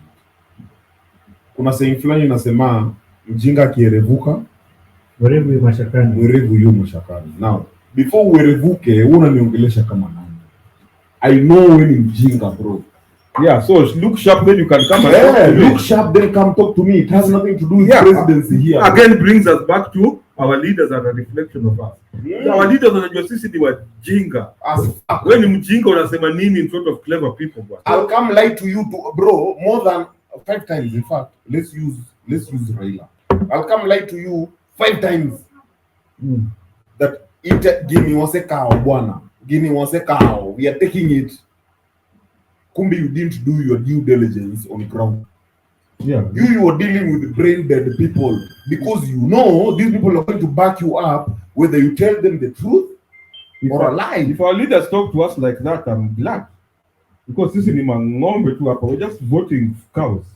Vote machines. Wajinga kama mama zetu. may hold people accountable. The next 5 years. That's why I come out to do these shows, because we need to start questioning and challenging things. We need to challenge positions that people have held. And beliefs. Yeah. And truths, really. Yeah. Just because the people are a majority, it doesn't make you right. If you're wrong, you're wrong. So we want to start now discussing issues, principles. Yeah. Bro, let me tell you, we will not discuss principles in this system that doesn't deal with principles. We are missing two different things, bro. You're bringing a system that doesn't work here. It's like bringing 844 in CBC. Unless you change that system, it will not But work. how are you going to change the system? From outside. How? You have to be inside somehow. No. You don't have to be inside. We've talked about holding these people Outside that. Come on. Things are being said in parliament and you're on Kenyatta Avenue, you want to change things. Unataka Uko Kenyans, bro. Nataka ku change direction ya gari ukiwa. Let me give my 2 cents.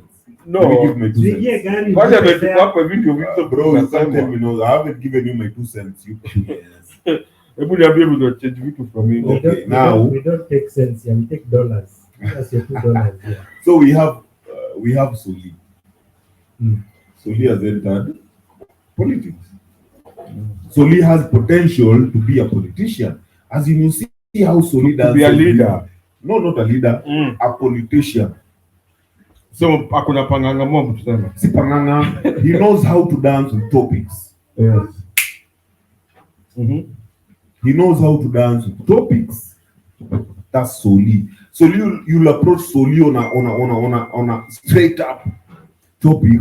And so which requires a yes and a no only. Yeah, so we will know how to give you a cushion so that we don't answer yes or no. So now I have Soli who I can put in politics. If I have Soli who I can put in politics, now who am I checking? Me as a leader outside here. Who am I checking? Outside you as the system. voter, you mean? No, bro, I'm outside the system. You as who? You as Diesel. I'm outside the system. I'm putting someone in the system. To go and do what? Change it for you. To go be a politician. To go be what that system. To go to be what politicians do. Yeah, what politicians do. He's allowed to do whatever he wants to do. But when there's an agenda I want to push, you consult it. Mean you're nearly where? Go and say, brother, can you go do go and this? say these things I told you. That's the only way I can change the system. But that's exactly what's going on. No. That's why we started this show saying there are people who have vested in. Now those people who push politicians in to do their agenda. That's exactly how politics has been working. This is what I'm saying, yeah. This is what I'm saying. And we've been saying this a lot. Those people are not a collective man. Those people are not this man. These men who are talking about leadership. Those people are not these men who want to sort their society. Yeah, those people are individual feminist men. And to back up Diesel, yeah. Remember also, you see, there's that a game of numbers in the parliament, whereby even if I have my own opinion, which is contrary against the party's opinion, I cannot push because by everything that is going on right now. But the parties don't put you there. That's exactly what Diesel is saying. It's the party that put you in parliament. So if you go and say your own things, then get the fuck out. No, you can say your own things. And that's what I'm saying. Yeah, until I come and then you start saying the things that put you there to say. Exactly. Yeah, so that's exactly what that's what has been happening for 60 years. And we are saying this, we haven't been in that backyard power. As the citizens. We haven't been that. That is why we are being told, you are talking to me as who, and you can't even answer. Yeah, that's what I'm saying. We don't have an answer for that man. We need to take you. We need to tell you. We took you there. But who is we, citizens? Citizens. We voters, bro. We who we are paying the taxes. We took you there, bro. We took you there. Now we need you to do this and this and this. And it's not a request, bro. Now what you is as well is a jinga. It's not a request. You better do that because we are not in that system. We sent you to do that shit. So I'm telling you this from a perspective of, and I started with you. So I put you in the political system. So now you understand, going by your logic, you understand why our leaders are the way they are, why they are tribal the way they are, why they do what they do. We understand It solely, might and not that's what I'm saying. make Can we have a sense. conversation past what we understand? Yes. The conversation past what So we what is the understand is, conversation you want us to have? the conversation is, we as the voters, we as the taxpayers, Yes. are supposed to be on the outside of the system. That's why we are sending you there. So by the time I'm coming to you, you will never have that opportunity of telling me that unaniongelesha kama nani. Who are you? So, Nigga. In fact, okay. you won't even need to come with your security. When you're campaigning, what are all those cars for? Right now we're in digital era. Can you start a Zoom meeting, or can you post your manifesto online and we'll read it? So the leaders that are there that are successful is because they do what their people want. That's why they keep voting them. No. That's not the system. No, that's not the system, Soli. That's not the system. So what is the system? That is the ideal system. The system These people is, vote themselves in the now. system is, See, they are voted by those people at the back. No, because we are being sold for hope. As in Soli, you're talking like you don't understand this religion where there are people who are expecting miracles. You know, you're talking I'm like, trying to follow your argument. That is not making sense. Now my argument is this, Yeah. those people who are making orders, those people who are making demands, those people who are making decisions on our politicians are not from Kenya.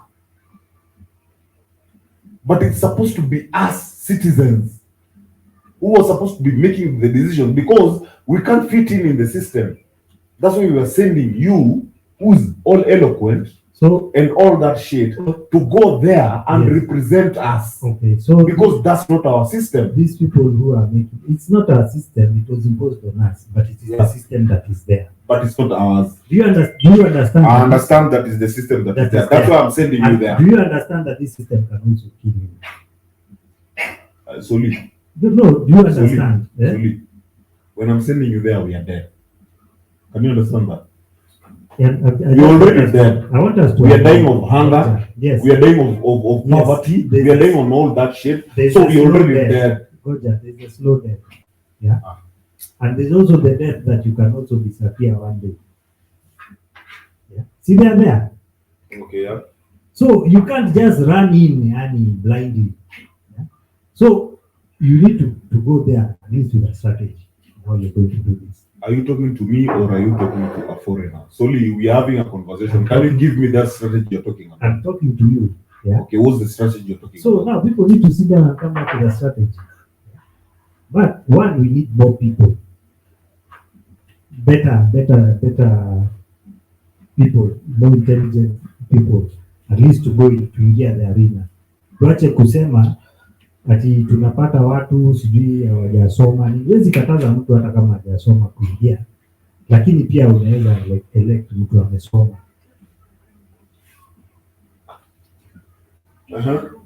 But for you to be considered for any of those positions, you must put yourself out there in the ballot. But these good people are not putting themselves in the ballot. Ndio tuwachague. Soli, Eh. if I send you to politics, I want you to understand. And please, Soli, follow me, pole too. Me, I'm following you. And I want you to understand I'm also not on your level of political intelligence.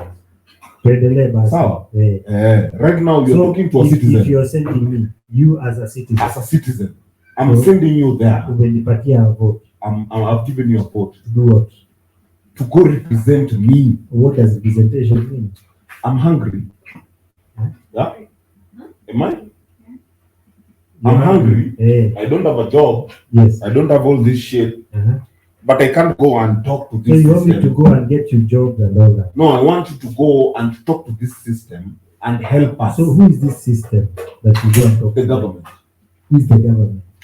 The system, bro. What do you mean? Nilikuwa nasema, it's very amorphous. You know, when you start saying the government, you can't pin it down. Are you serious, Soli, with your life, man? Who's the government? Are you asking me who's the government? Bro, the government is the system that we are dealing with in Kenya. So who's the system? How do you go and talk What to do you the mean, system? who's the system? So you go talk to someone. As an MC, you are in the system. That's a system. You talk to someone. Who do you talk to someone? So if I need to talk to someone, then we don't need no campaign for shit. If you can't, that's the thing now. No, if I need to talk to someone, I don't need no campaign. I don't need to vote for anyone. If I need to talk to someone, I don't need to vote for anyone. Are we clear? System again, because the system is our government. There's a time I had people say deep state. Wachana na deep state. I'm giving Soli, you're jumping. Sasa umeanza kuwa una jump. Kwa government. Yes. You deep state we sielewi. Do you understand deep state? Me sielewi because do you understand the government? Si government ni watu. Now do you understand the government? Si ni watu. Do you understand it? Understand the way it works. That's the system. Because that's what we are living on. Bro, the government tells you weed is illegal. That's what we're living on. The government tells you you need to pay taxes based on this and this and this. That's what we're living on. It's based on the government. It's the people who tell you, because it's the people who pass the law. Sorry, I'm disagreeing with you. Bana, what the fuck? This government is an organism. We decided to put all our faith in the hands of something called government. That's me. You come and tell me, Javas, vote for me, and I tell you, I'm hungry, I don't have a job, sina unga, sina nini, enda kwa hiyo system, utoe do, ikuje, buy unga. That's simple, man. That's a system. It's not a person. It's simple for you. No, maybe you talk about Uganda or Rwanda, where you go and talk to Museveni personally, and he gives you money to take to people. But in Kenya, we have something called the government, which is supposed to take care of all our welfare. It's not a person. Otherwise, we would need parliament. Together, two wote kwa Ruto tumwambie remove some money, we go and we have school fees and shit. But it's not Ruto being talked to. It is beyond Ruto. It's a system. So I send you there as my representative. You go to that thing called government and tell them what I've told you to do, ideally. And if you don't know, then we put the next guy next time. Put the next guy. As in, there's a system solid. There is a system. You can't tell me there's no system. There is a system. And you're trying to individualize the government. I disagree when you say it's a person. What I'm trying to say is this thing called government or system is a very amorphous thing. And it's not anything you can hold accountable. Okay. Maybe we don't. Let me ask. How do you hold it accountable? Wait. So are you going to take it to court? Let me ask you. Now, because if there's corruption, what is supposed to happen to corruption? Like now. No, wait. So I'm answering your question. Corruption. Just go to corruption. Don't give me a story. We are saying corruption. We are saying Uru failed to handle corruption. Now you're giving me a story, bro. Unaona mchagua. Mimi nimekuuliza tu swali moja, kuna government na nimekuuliza there's corruption. Who are we addressing? Hii corruption inafanya na watu.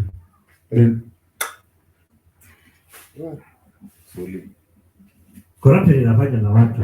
Yes. So our for the system, there's no system they're following. As in, these people are there. Uko na shida ya corruption. Kuna watu. Si system. Kuna watu watadeal na wewe. Go and talk to this man. Please talk to this man and he'll sort your corruption. You've killed someone.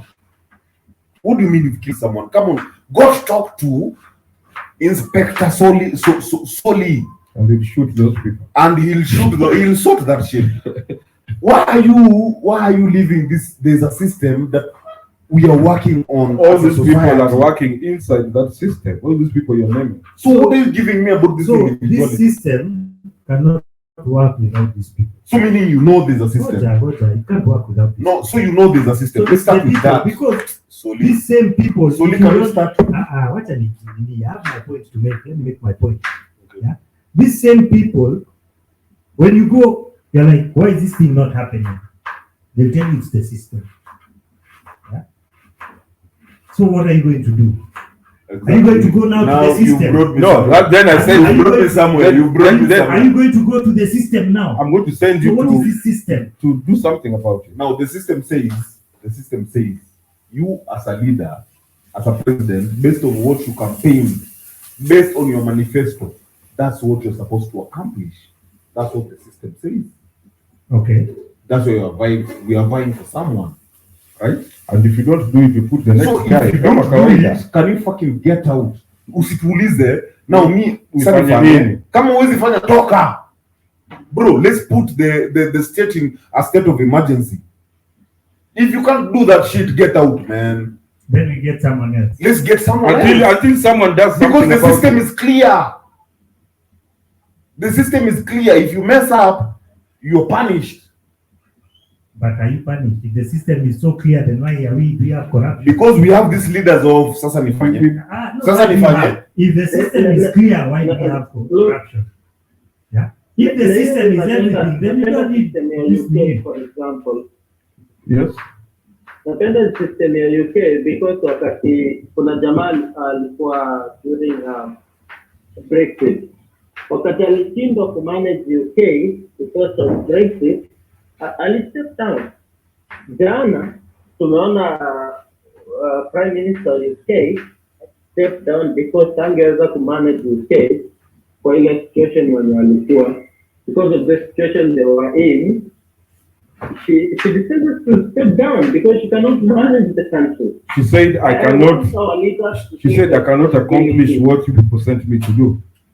That is exactly what we are talking about here. Your bosses. So the system cannot accomplish what would you allow are her to promised. accomplish those things. Yeah. No, or she didn't have a plan. Who would not fight for corruption during his time. It's better for him to step aside and tell the Kenyans that he's not able to fight the biggest enemy of development in Kenya, which is corruption. And for that reason, I'm stepping down. Instead, it ends up kanifanye. And we just allow it. Unaona, alikuwa anakaa tu kale kajamaa kajinga kwa relationship. Amelewa mbaya. Kwa sisi kwa relationship unaambia watu sasa nifanye nini? Ana chiti ndio, lakini nitaenda wapi? Sina bibi mwingine. No, Nifanye. you should step down. The people elected you. If the people are not happy with you, then they won't elect you. Yeah, then we put Ruto. And if Ruto does the same fuck up, we put the next guy. You see the problem with that. That's why Uhuru was there. And To expect him to compare, he has all the power. We got to expect him to manage support to the president. You know what it is? So Uhuru didn't have influence because of such action. and I'm saying Makena, in fact, thank you when you made a story UK. Bro, you can't tell me that we wait for the next 5 years With this fool. with this fool. Bro, we've seen the year is not done. We've seen you've started some bullshit. You dem amefanya 44 days ameshindwa kufanya kaishia. So look, yeah, you might not be happy with the way these people are doing their job. But remember, you're not the only one who voted or did not vote for this person. Come on, man. Even as we start, look at Kenya, for instance. So we suffer another 10 years. Half the country voted for this guy, the other half voted for the other. Wait, the half is paying fuel. Why are they paying fuel? Because they need to go there. Why are they paying for fuel? This Why? other half. The half who voted. Yeah. Why are they paying for fuel? Where are Where are they their paying? discounts? Where are their discounts? Wananunua unga 70. Sisi tukinunua, sisi we voted against kuna unga ya tuso. Karibu ifike so tatu. So. Nasikia inaenda 3 so short. Where is this unga for these people who voted for him? Where is this unga? Where is that unga for 70 bob we were promised? Where is the fuel that is supposed to be reduced? And right now it was increased with 100 shillings, if I'm not wrong. It was, I don't what it to be 100 shillings as a figure. Then it can reduce you are na 10 bob, and I'm using 10 bob as a figure. And we are supposed to be So happy. basically they hiked it by 90 bob. So you people hiked the fuel by 90 bob. So look, it's not about being happy, it's about whether we trust the guy. So half of the people trusted the guy. They voted him. They're okay with him being there. The other half is not happy about it. Everyone is not happy. As things stand, no one Yeah, is so happy. everyone is not happy. So there are two options. Either you pass a motion and impeach the guy, or you wait for the next Or wait for election. integrity a step down peke yake. that is not going to happen. Like the UK chief. That is not going to happen because the people who voted for him, I don't think they'll tell him to step down. Yeah? But the easiest is to just wait for 5 years. Ni 10. Who German is 10? It's 10. It's 10. It's 10 years. And Why is no, it it's 10? 5 years. 5 Why years. is it 10? Till he changes to 10. Hata Trump And he said, 8 years zake, solely this is what he it's said. not guaranteed. This is what he Ruto said. is going for 10 years. Take that to the bank. Yeah, that is a Na speculation. akiamka You akufekesha, can't force on that. That one is That is a You can't- speculation. that is an act of God. You can't force on something that is not on the law. you can't We are sit talking here- on the law. you can't sit The here law allows him 2 terms. listen, you can't sit here like a prophet. No, you can't. Kesho ni ya Mungu. Wacha niseme kwa nini Ruto is going for 10. Or he can go for 10. He's going. Ruto said, man, sisi ni wajinga. Sisi ni wajinga. Ruto said, rules are made to be broken. Start showing you. I want you to understand. Laws. Laws What are made specifically to be broken. said laws of this country are irrelevant. To me, If the people are not satisfied, and when he's saying if the people, meaning him as the president, he is the people. straight up, Bro, we chose you, we took you there, you are the people. you are representing us. So meaning if the people don't feel like they like this law, we are going to change it. Yeah. This is Ruto, bro. If the people feel like So meaning when we are sitting here, let's not go for that 5 years. We are thinking this guy might be like, you know what, I'm not done with my term, I need more 5 years. It's the people who pass the laws. And you're telling me about the system. It's the people who pass the laws. Hey man, No, it so is the we are missing representative. each other, man. It is our representative who we The have laws are concrete. and in the if you know the history of this country, laws are turned politically. Ni kama huyu anasema, we know Jav, pedophilia. Mm-hmm. That's a criminal thing, right? Yes. So president akienda pale akuwe According to the pedophilia, existing law. pedophilia is based on preference. Hiyo ni sisi tumemchagua aende akasema hivyo. Na aende tu achange hiyo law ikuwe Sisi hivyo. tumechagua Ruto wakae pale 5 years. Akikaa 10 years ni sisi tulimchagua akae 10 years. Mkimchagua 10 years, mimi nitakuwa mmemchagua. Bro, Soli, we are not choosing these people. You are forcing us to feel like Why do you think that we are not choosing these people? because if we were choosing these people, then Raila would have gotten a position in Then 2007. things would have changed a long time A ago. long time fucking ago. So this whole exercise we did was pointless. Yeah, You know it. We told you long before the Yeah, election. we told you.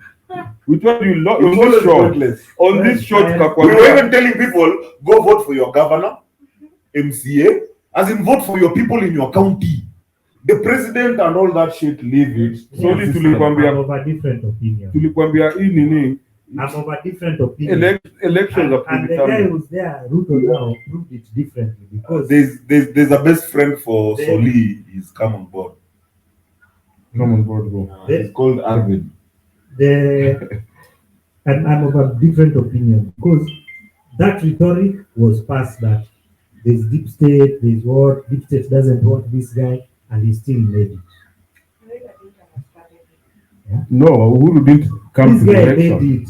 Uhuru didn't use the Even government Uhuru was machinery. against him, everything, and he made it.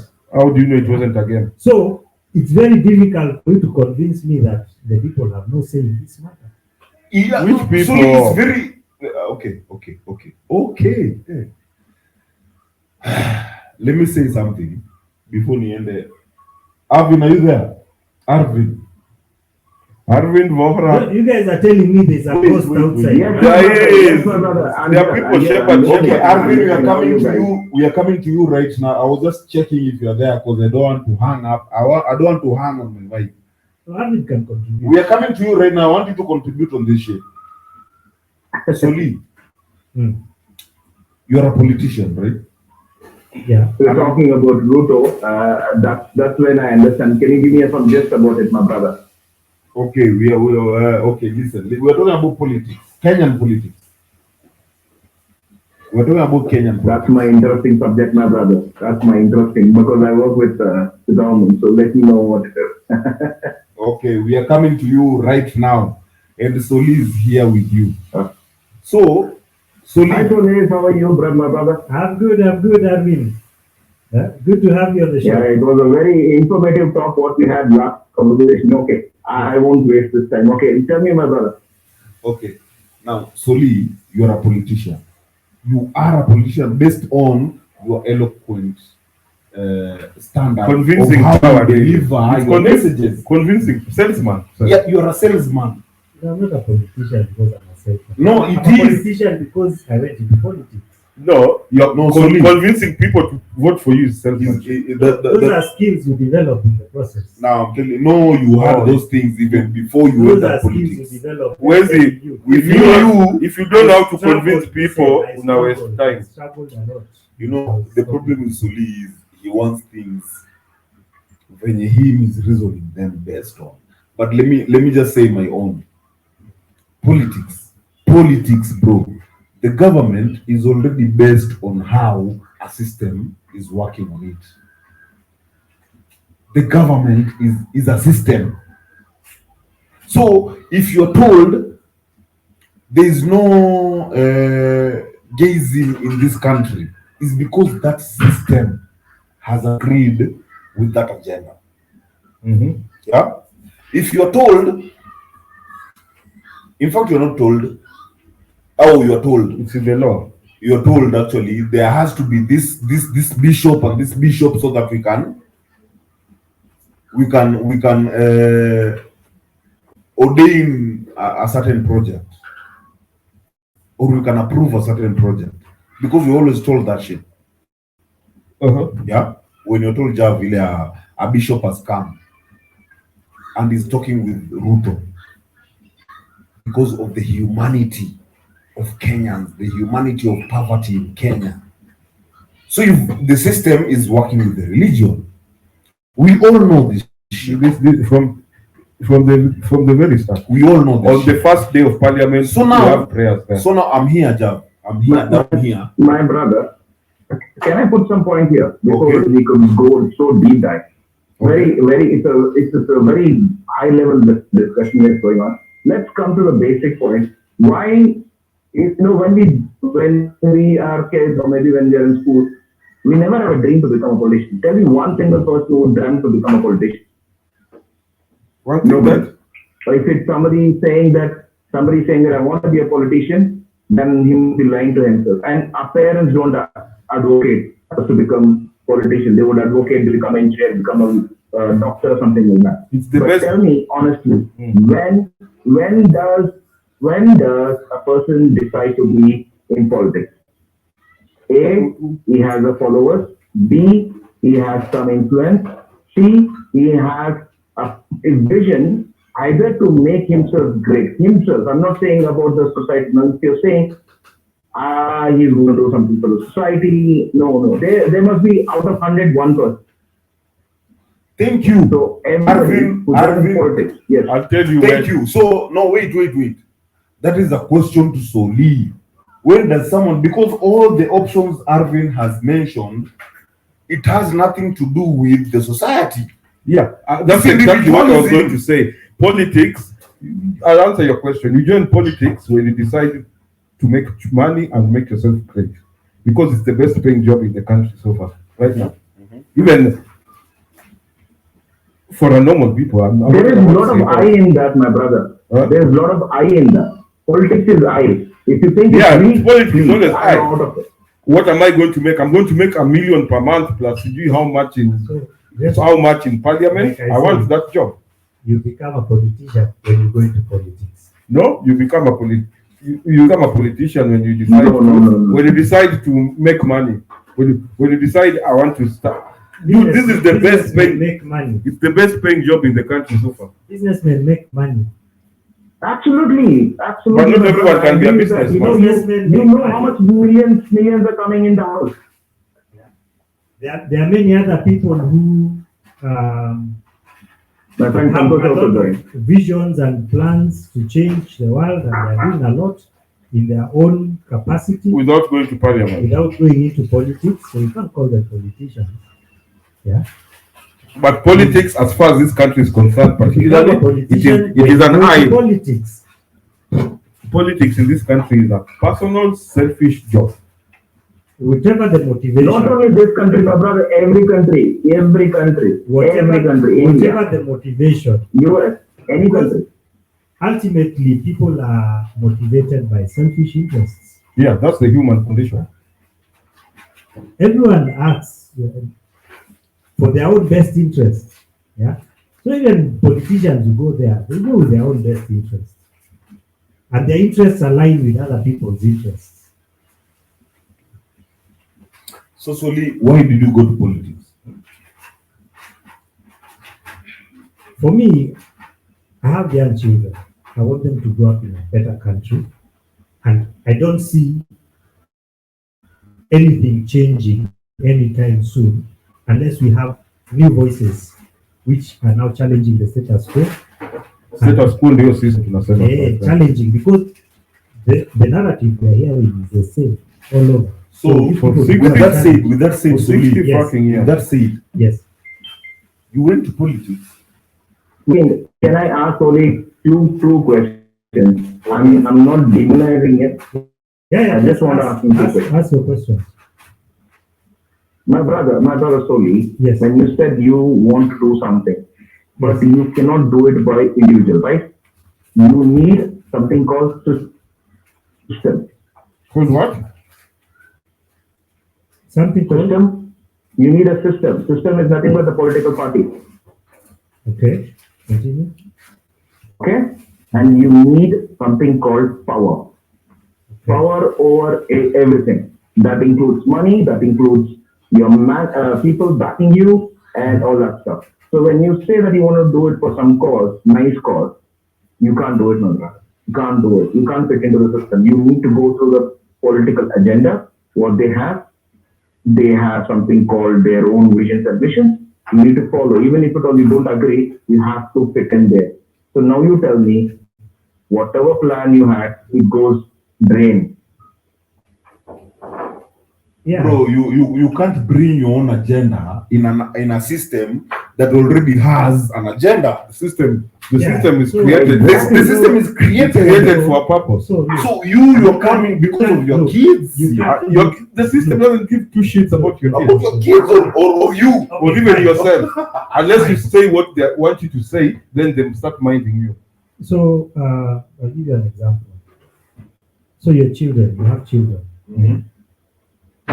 Your children are growing up, and they are watching media, social media, TV, or on the streets. They're maybe interacting with all sorts of characters, even drug dealers and all that.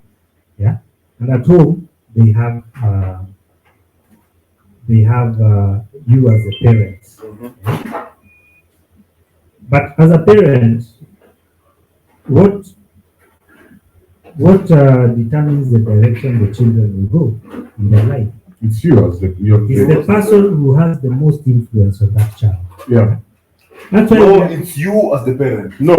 You can be the parent, but someone else is taking care of No, your kids. it's you as the parent. Supposed, if you're saying supposed, then it's the parent. It's the parent, because the moment you leave your kid to be taken care of another, we talked about this, Jana, when we said our parents let schools raise us. And how so does- our parents were not parents, our teachers were our parents. Now, please go back to what a parent is. The ideal is supposed to be the parent. But on the ground, it's something different. Now on the ground, yes, the person who is most influential to that child, whether it's the parent or the school. Or the That's board, what you we're Don't bring the name of a parent. the So board. even in politics, when you're talking about power and influence, yeah, you can't come. I mean, unless you come and take over a nation through war, and you just impose your things. When you're dealing, Which is what King D wants in this country. yes, when you're dealing with politics, it's about influence. Yeah. You want to influence So the system. if that's the case, you don't have to join it. You can do NGO. Yeah? Thank you. You I can didn't get the point. NGO. You can go do NGO, bro. Yes, you If you want to change you lives. can do NGO, you can do all that. Everyone has their own way of doing things. Yeah. I chose politics. Then you didn't Brother. trust what politics is. Brother, politics. Okay, one second, my brother. 1 second. Sorry. Go ahead, Politics. bro. Go ahead. Politics is the dirtiest thing if you're colliding to a noble cause. Yes, and I am aware of it. I am aware of that. What? So solely, are you? Do you I'll think give you're an naive? example, my brother. You can go and Google it up. Solely, do you think you're naive? There is a politician called as Arvind Kejriwal in India. Uh-huh. He is the Delhi Chief Minister. He started his career just like you, Savi. He wanted to do a lot of good things. Yes. The people elected him. Today, he has made millions. Now you tell me, where is the cost? Where is the cost? Are you saying he's the Where chief is minister the- of Delhi? Where is the cost? I'm not getting. He has a cause to do zero corruption. But you see, solely, why I'm saying you're His own naive. ministers are corrupted. Sorry, why I'm saying you're naive. When I was campaigning on 3 things. I'm also very realistic. Yeah? Like I said, some of the problems we have today are wicked problems.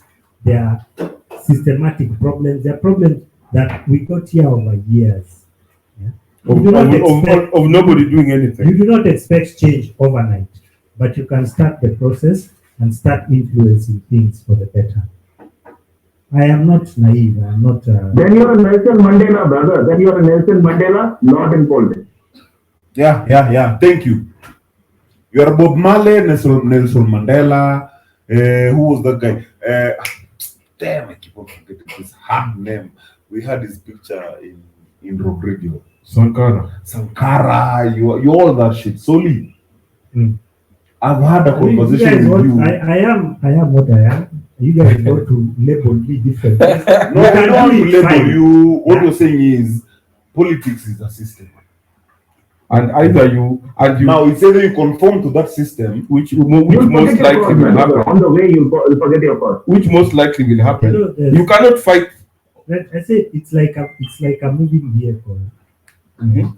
You want to change the direction of the moving vehicle. There are two ways. You have to go inside. Either you can look for a big truck and ram the vehicle when it's moving to change direction, yeah, maybe through war or something, or you can find your way inside the vehicle and try and either no, you be the driver, not find your way inside the vehicle. No, you find your way and remove And the be driver. the driver. even to become the driver, you have to find your way in the vehicle. Yeah, boss, and just say and be the driver. So if nobody wants to My get brother? into the vehicle, And slowly, yeah. before you give that example, sorry, my brother, simple, one basic point, my brother. Now let's talk realistic. You said realistic. Yes. To join or forget about to start a party, a political party. What do you need, my brother? 1.5 million to register only immediately. You mean you said only. Oh, no, to register. We are not looking for signatures. We are not looking for funds. No campaigning. No campaigning. You don't even have members. I am. You don't even have I members. am aware of all those things. I am aware that it requires. No, my brother, no, answer me. No, it's not about awareness, my brother. I'm not trying to test your political knowledge. No. Okay. A simple question. Yeah. I want to start a political party. What do I need, my brother? Okay, so why do I want to start? I want to be- What do you mean why? Okay, I want to Let- start. let- because ODM I made don't believe 2.9 to billion. Wait. Why don't you want to start a party? Why do I want to start a party? No, my brother, because I'm talking about me right now. I want to start because I have a very noble cause. I have care for the kids in my society, care for a lot of elderly people. So I want to start a party because I don't want to align with any other political party who have agenda and different agenda. You So can- I you am can go as an very independent clean. also. The first thing you need is Okay, I'll time. go as independent. What do I need, brother? You need For time. independent, what do I need? You are alone. You need to form people to stand behind you. No, He's talking to Okay, brother. I have time. I have people. What else I need, my brother, to win the election? you need resources, money, time. My brother, money, my brother. Answer is money. Yeah, in politics you need money. Yes. He has money. He said he has money. Money for them, you read in the Bible. In Bible it's written, for all the root cause of all the sin starts with money. Yeah, well, Once money comes, you forget the cause. Money is not the root cause. It's the love of money that is the root cause. No. That's what the scripture says. No. Soli. My brother. Money is the root cause. Okay. It's not about the love of money, bro. Money. I would agree with Solly. I mean, you need money to survive every day. Yeah. But when you now have to, when I have to kill you, when I have to kill it, take your money, you just that in politics you need more money. Let me tell you. No. I've watched serial My brother, you have who killed without money. So money is not a root cause of evil. I've watched politicians who've stolen money who have killed also. So money is not a root cause, bro. Okay, my brother, I agree. Let's agree. Let me ask this question. So the same point. Now you got 1,000 shillings. Okay, and there's a person who is asking for help. What is your capacity? Because 1,000 also is your money, and you need to take care of yourself, and you have to help the other person. Would you give entire 1,000? Saying about your own health? I'm not their mother.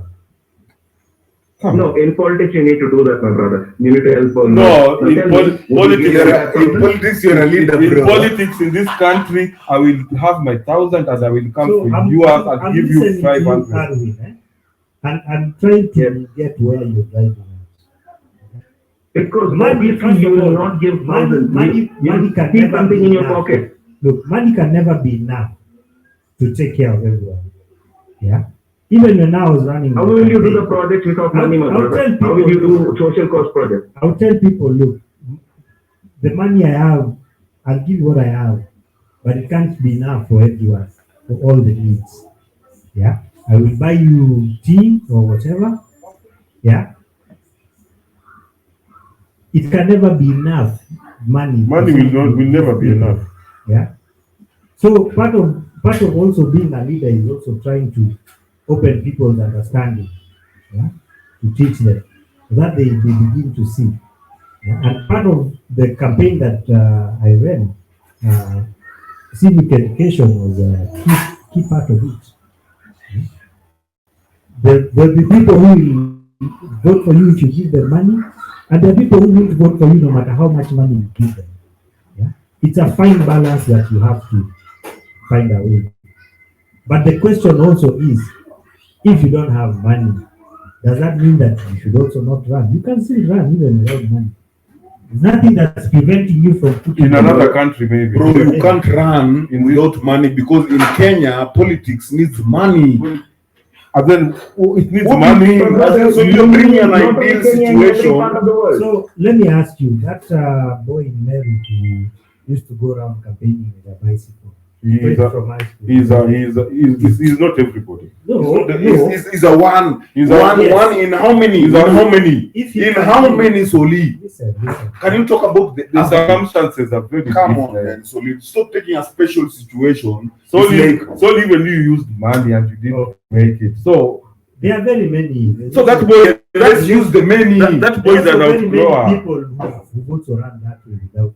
That boy is an outgrower. There are people who have run with the resources and lost. Raila is here. Yeah. So we don't make money everything, the end all be all of everything. No.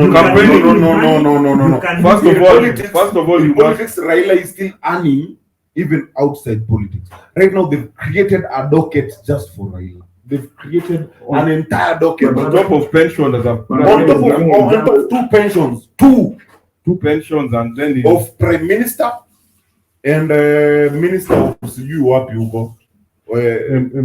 Langata. No, you're gonna pension kweli. Parliament haina pension. No, ya Raila kuna mbili. Raila kuna mbili. Honorable Prime Minister. He has another one for pension. Yo. For pension, the MPs will have pension. MPs have pension. Yeah. What the fuck? So didn't tunafanya hii Bro, Kenya? they do. I think- Now Raila has 2 pensions, and then now add on top of that, he has been open for an entire docket, an entire office of opposition leader, as if he has never been an opposition leader. On top of ODM making 2.9 billion. On top of that, now you officially you are an opposition leader. Yeah, that's in the So constitution. what are you telling me, Soli? So what was the point? I'm just trying to follow. Okay. You were talking about money. I told you money. You can win with money. You can. Well, I was telling you, here's my point, Soli. No, that boy My is point was that money can be made inside or outside politics. But Yeah. inside politics is one way. I just need to make money.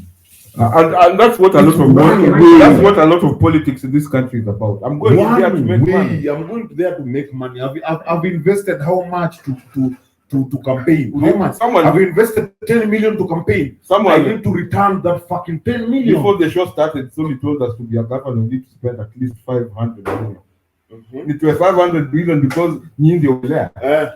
Nyinyi wananchi ati Nyinyi hamna kazi sio. Nimetoa 5 million. 500. It 500 million. Yes, to be a governor, you need to have a half a bill. Wait. So he has the 500 million. 500 million to Bro, at least. There are numbers that. Bro, that is half a billion. Look, Yes. yeah, That there are is numbers half a that- fucking there are- billion. there are numbers- Why do you think these people are stealing like shit out here? For a governor. there are numbers Basi that- mbona mkuniambia mapema bana, mimi mnanichota solution niambia nini? Half a billion to be a governor. There are numbers people And want. you enter politics. You rich ass My motherfucker. brother. Okay, my brother, one second. Let's understand one thing. Mhm. One thing. Okay, fine, my brother. Whatever King is saying, I completely agree. Like one more thing. You gave an example of a person who won. You think he has won without money? Then you're fooling me and you're fooling the entire audience. I didn't say that. He might have been scared. Arvin, He would have. I saw that story. There's some kid was making noise here at work. I didn't Alienda say na that baiskeli. you would spend anything. Can we let You one spend person something. finish? Arvin, are you done? I want you to ask No, someone a question. one second, man. Please go ahead. So forget about all this money crap and all. Okay. Okay. Let's forget about money, all this crap, everything. Forget it. Now you said you joined politics for a noble cause. Fine. You had a people backing, and also you had a blessing. Somebody sponsored you, so you have money also. These two are going here.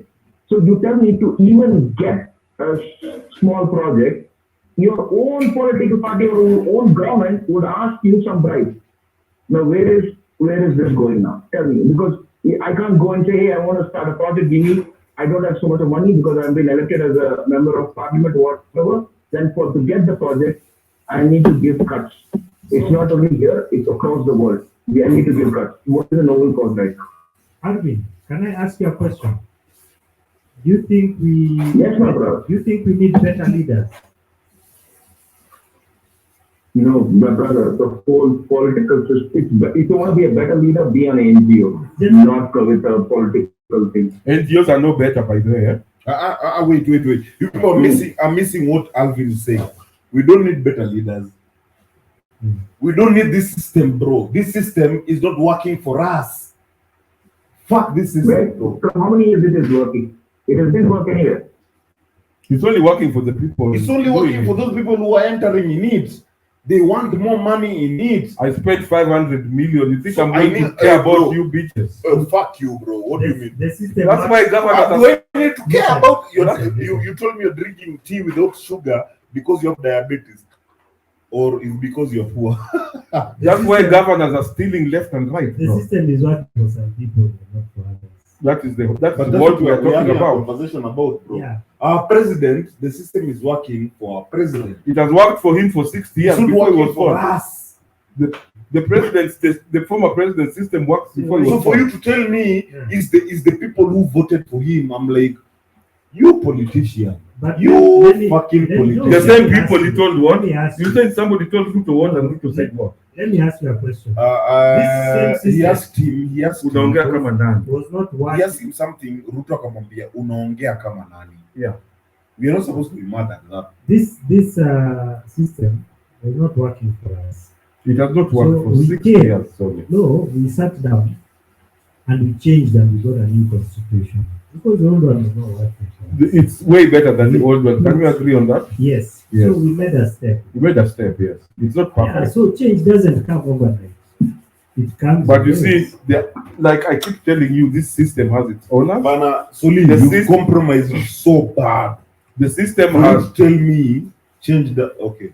Change Jav, doesn't I'm come. leaving you to go on. For Soli to say change doesn't come overnight, you've compromised so bad. That is the How- truth. That is how- the how- particularly in the Compromise. Kenyan scenario. No, I'm saying I agree with that.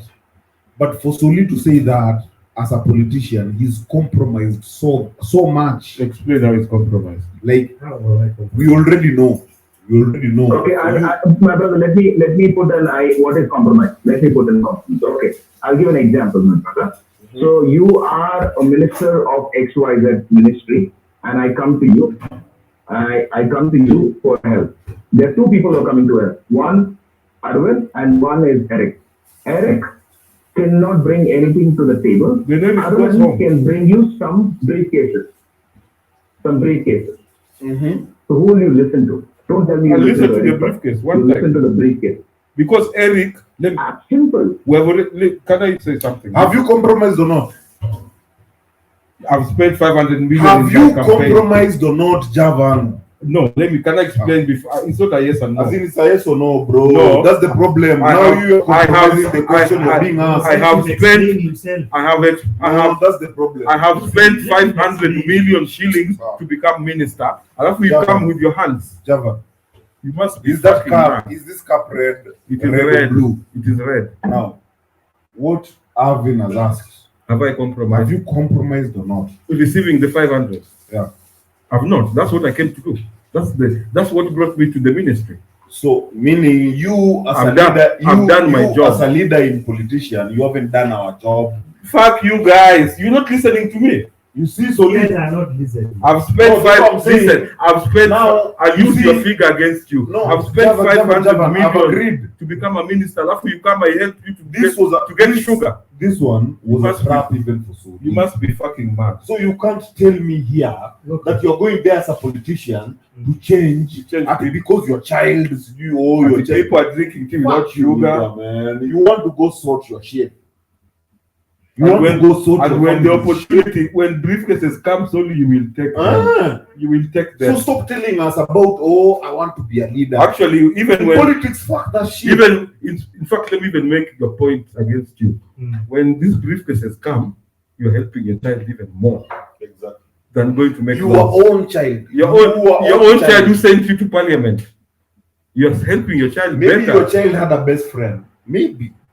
But that best friend, fuck that best friend. Fuck that guy. We are moving to Karen, bro. As we're moving So to how Karen, we- where are you? You're in Umoja. Wachana na hao watoto We'll wa come umoja. visit you once in a. In fact, you will come visit. We will us. come visit you never. We have new friends in You Karen. come visit. No, you come visit us. Now, and you We'll be experience. sorting your fare. We'll be sorting. So you live in the real Kenya for us. I want to listen to Soli. Sorry, what is your answer, brother? Okay. Why Arvin, do you go with go into Soli. politics then? Yeah. Okay, my brother, I'll come to politics. You tell me, how do we lead? A simple question, Yes. which I asked you. Yes. Okay, forget about even briefcase. I will give you a very small example. Your wife, okay, there is an event which is happening, and there's a VIP pass. You are the host, and there are people lining in, and your wife gets your friend in a VIP because she is influenced, because you are the better half and you are the host. Will you let her in with her friend, or you say stand in the queue? Mr. Politician. Again. The first thing you must understand when you become a politician, Wait. your Repeat the circles question change. again. Jav. Arvin, please repeat the question for Soli. Okay, so my brother, you are hosting an event. I'm hosting an You are event. a host. Yes. Okay, you're a host. Is it my, And event? you're Is it my event or I'm just okay. Okay, you're fundraising for your event. campaign. Fundraising, yeah, you're fundraising, and there's a big superstar who's come to the event, and there is a queue for the tickets. Okay. and there are people lining up, and your wife and your friends turn up. Would you let them in? But I'm hosting the event. Yes. Is she invited to the event? And your there are people standing Oh, in the she also queue, has and to your buy the wife and ticket. your friends. Or you Is she tell her invited, to she has be to in the buy the line, ticket. or you gonna get her in the back door in the VIP entrance? No. Alvin, let me ask you one Is she question before you invited go to too the far. event, or she has to? Alvin, are you speaking like a person who is in Kenya or internationally? Because that question can be answered several ways. Uganda. No, you In tell me whether I'm Kenya, my I'm wife asking. and my friends are the first ones in the party. What are you saying? Why are they at the door? Exactly. Why are they at the door, bro? Niko na bash tu watu wangu nje. You're not living in Kenya. Mtu wangu ana ID. Mtu wangu ana ID. Ingiza. Hata siongei. My assistant, as the member of parliament, my assistant has brought all my bitches, all my wives, all my friends. They are the first ones before everyone in that batch. So I must know where you're coming from, Alvin. Kenya may change, my friend. Bro, let me tell you, Alvin, Jav has just helped Soli so bad. So let me. Sorry, please. Alvin. So for instance, Yes, my brother. you saw what happened in Meru, the county government, where Okay. the governor's husband helped her campaign. Then when she became governor, she gave her Husband the reins. a position. And her sister, her cousins, your sister-in-law. No, there's an MCA who listed all the jobs. I don't know about those. I saw that news clip. But I saw her announcing the husband's position. Yeah. And her siblings and her in-laws. And it has caused so much trouble for her. Yeah. That she went to address the county assembly. I think they all walked out and left her there speaking. So I am very aware that when you are in certain positions, you should not abuse your positions. Yeah. Brother, you tell me, answer me one thing, brother. Tell me the noble cause you're joining the politics. I will join you, my brother. I will do a free campaign. I will not even charge you a thing. I will do a campaign. I'm good at digital marketing. I'll do digital marketing, everything. You tell me, how do you get into a noble cause? Fulfill that noble cause. Without going to politics. You'll get into it, but I also don't like to put it so much, because everything we do, we also do it for ourselves. That is human No, nature. that's what we're talking about, Soli. Human nature. Can you just come out and say? That's what King is saying. That's what King we're and I is saying. saying. Both are saying the same. I don't give a fuck about these dusty humans out here. So I just need your vote. My motivation to want to live in a better country is a very selfish decision. I want to live in a better country. What better country? To live in a better country. What better country, Soli? What better country? You don't understand what a better country is then. Yeah, we've been living in shit for 60 years. You know, today in the morning, in Kibe's show, we were having a religious show. And I even used Soli's example. Soli told me, when you are working job, you're worshiping. Yes. No, that is He told me that is the Christian perspective. I'm not content to disagree with and I don't give a shit. That's bullshit. About you worship and whatever you think, bro. Me, I'm going with whatever been told. We Bro, we had had a a conversation, man. Explain to me how work is worship. He's saying, you as a man, you need to work. No, let me ask you, what is worship then? Worship is no, guys. Before you go there, man, we are going to go into a whole worship is giving yourself to a deity. Okay. No. Sorry. I would fix I'll leave it for now. Yeah. Yo, Arvin. My brother, one point, brother. Yeah. Okay. So 1 point, my brother. Okay. Finish. Even in church. Yes. Even in church. Yes. Sorry, I've got a call. Even in a church, there is a politics. You know that? We know this. You know why are the rich guys given a special seat, and why the normal guys given a special seat to the church?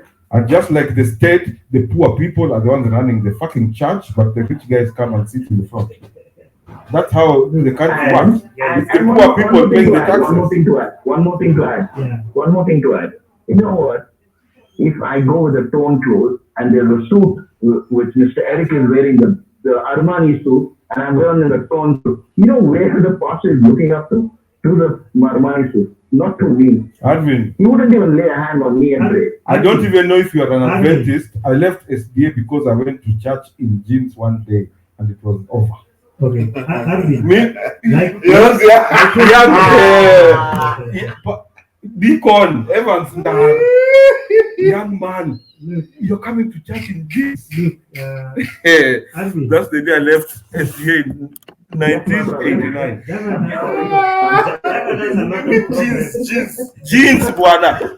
I took my best. It was Kalkani, bro. I bought Kalkanai, bro. See your time to I went to with my best jeans, bwana. Kalkanai. So Jamaa kasema you can't come to church in jeans. So they have their rules there. You broke the rules. Rules. Does God have rules? Anyway, Those are the problems. My brother, Jesus preached for poor and he lived with poor. Yes. What are you talking? Those are the reasons I left Christianity. Yes. I was too poor for them. Jesus also said the poor shall always be amongst us. And unfortunately, human nature always judges people by appearance. That's why appearances are very important. My brother, Jesus never went and Fuck healed those the people in Christians. rich families. He went and healed poor people who were on the road. It's just human nature. And- Yes, and- he did that. And I think Yeah, which is good. If you can do it, do it. Yeah, but you'll always be judged by your appearance. When people see you, if they don't know you, they'll just look at your appearance and judge you by that. So let me ask you, Yes. if I go to heaven, Which rule is that, my brother? Why is that rule? No, that's wait, human Alvin. nature. That's It's human nature. That's human nature. And I'm hoping God is human. It's not. It's God, bro. It's God. bro, God is not human. I've been created in His own please image. answer for In me. his own image. I've in But what? in God's own Answer me or I'm answering, bwana. nijibu You're made to- translate. Translate. Translate. Umeumbwa, Ehe. you've been created in Umesema nini? God's image, but he's not a human being. God's image. God, the Bible also says God is not a man that he will lie. And the Bible also says, Mm. as a man, don't follow any laws and rules. I was told, Jana.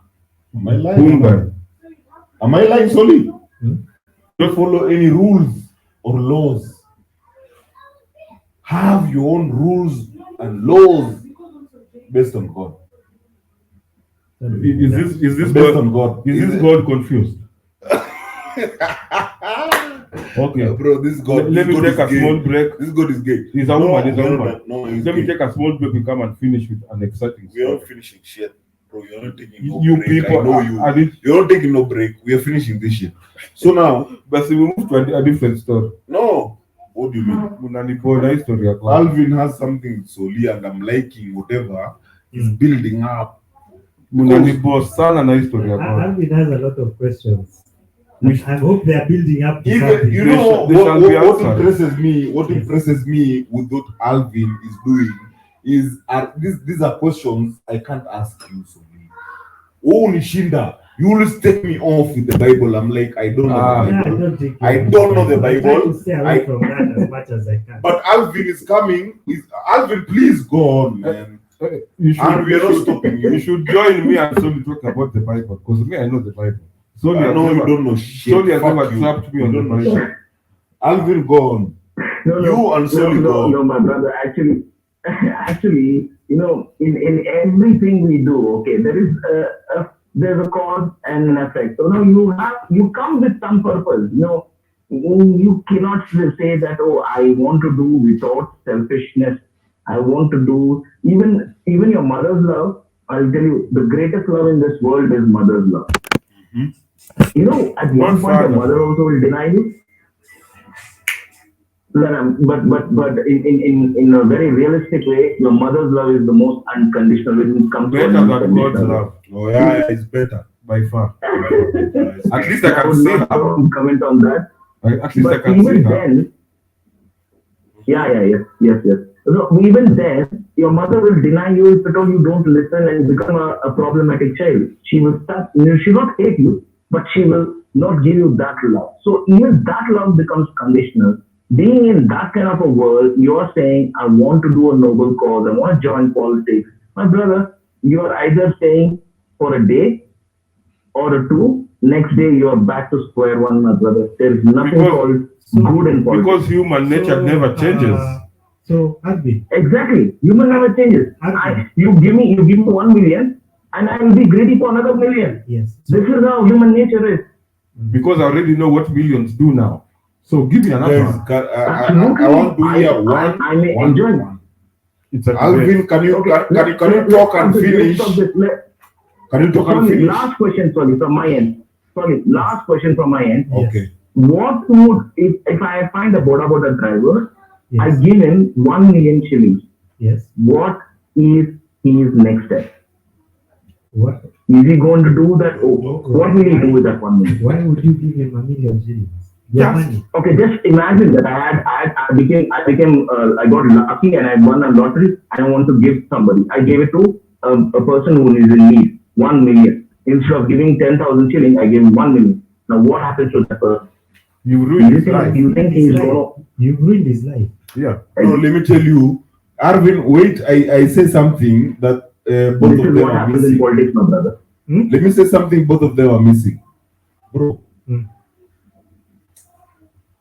Boda guy, I had no shit about them. Bro, my wife has been dealing with those people for a minute. You know, so I understand what those people need and what my wife needs. Explain. In the sense of when it comes to transport, those people were quick. Yeah, Uber takes 10 minutes. Till they fell her down. Now, when it comes to food, Fell her down. till they fell her down. Hey! When it comes to food, the direct, Fell down. Boom. they're here. They're here. We are dealing with this shit. It's here. You know. So I'm looking at a Boda Boda guy, not as a Boda Boda guy. I'm looking at this guy as a reliable guy. That's what their convenience is their selling point. You see, it's the convenience. Now we are on that discussion. Let's go to the Bible. The convenience. Can we talk about convenience in the Bible? In what terms? Hiyo ndo chenye nani amekuwa akiongelea hapa, Arvin. The convenience in the Bible is what did God say? Ndio nikunyamazishe. Huwezi ninyamazisha juu ya Bible. No, nimekunyamazisha hapa nikikwambia don't talk. Why? I want to hear so. I have opinions, bro. I have things to say. So, yeah, so you forget what what is I the told question? you. You don't So know. I don't talk wise. Wait. Boss. So what was your question? Make it quick. Make your question. If I have something to say, I'll say it. You see, I'm lost even because I was relying on Jav, man. I told Jav, please keep quiet. I want to hear Soli. Okay, that's a bit better. You know, I told Jav just We are talking about convenience in the Bible, and I was talking about convenience, and then you asked something, and I asked, and I said, in what way? What are you talking about convenience in the Bible? No, Jav, you are losing me. But anyway, let me go with convenience on the Bible. Convenience on the Bible is what it's telling me on the Old Testament. Consistency even. It's not even convenient. What's telling me on the Old Testament? What am I supposed to do on the Old Testament? Alafu tunaingia New Testament. Imechange. Ulisema you can kill your kid in a burning bush. What was that? Let me resolve that problem for you right away. Let me answer Arvin something. Arvin, Yes. you know, I've been talking and with everything I've said, there's no I mentioned that about anything noble I want to do. Yeah. I say I just want a better world for my children. There's some things I'm seeing that are not going the way they should, that I want to change. That's why I got into politics. Yeah. And I'm sure whatever it is that the issues that I have, I know there are people who resonate with the same issues. Yeah. I also don't believe it's the government's position to be to get into business and to do everything for you. The work of the government is to protect one's property and to protect you from the use of force. Yeah, to create a better environment for you to run your business and to get out of people's way so that they can do their own business. Yeah? I'm a businessman also. Yeah, I think the things that are killing this country is the size of government and overregulation. Yeah, those are things that personally, those touch me personally. Yeah. So even when I was campaigning, I was not campaigning as, oh, I'm going to give you money, I'm going to do this. No. Yeah, I remember your campaign, you're not My campaign are telling people these are the things that I think can help you. Yeah. World Development Fund. I believe money should be devoted. Okay, my brother. Yeah. Perfect. You gave a very good example for your noble cause to come into politics. So you set some regulations, you had some difficulties. So you say those are the bottlenecks for your growth. Yes. So instead of joining politics, what you could have done is you would have raised your voice. Did you raise your voice for those regulations first?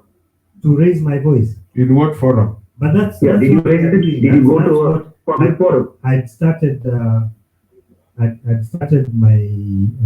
podcast. My podcast on leadership. I start. Yeah, but what is your response, brother? Did you find the results for that? Yeah. Did I? Then why you want to go to join politics when you have find the results in podcast or you see, whatever you're raising the voice? You know, they say you play with the cards of head. I'll do what I can within my means. Yeah. The podcast is something that when I went into politics, I slowed, but I did a few shows before, and I'm going to resume. It's under redevelopment. I'm going to resume it. So I think this guy's question is: yes, are you more effective as a podcaster or as a politician? Yeah, which is finding your results. Because for me, politics again still comes back as a selfish endeavor. You see, all these are yeah, you will be more join politics is I. So, not really. So this is how I look at politics. For me, politics has to do with how we put together our society so that we can best achieve our values. Yeah, how we put together our society. Somebody has to put the pieces together so that they fit into this system in a way that helps us achieve our values. Common goal, even. And politics is informed by ethics. Yeah? So not in this country.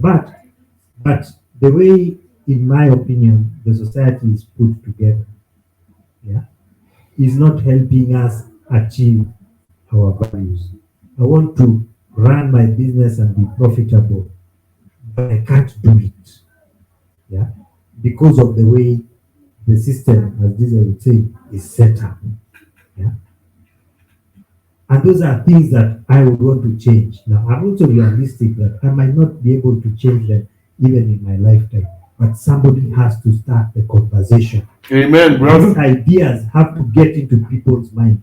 And politics, start considering them. Politics will give me the best platform to start spreading these ideas and changing and challenging. Yeah, that's why I went to politics.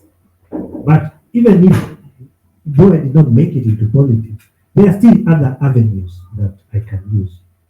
Yeah. So I don't know. I hope that's what I'm saying. The other avenues are more effective because politics is something like ocean, my brother. And if you are a goldfish, there are sharks.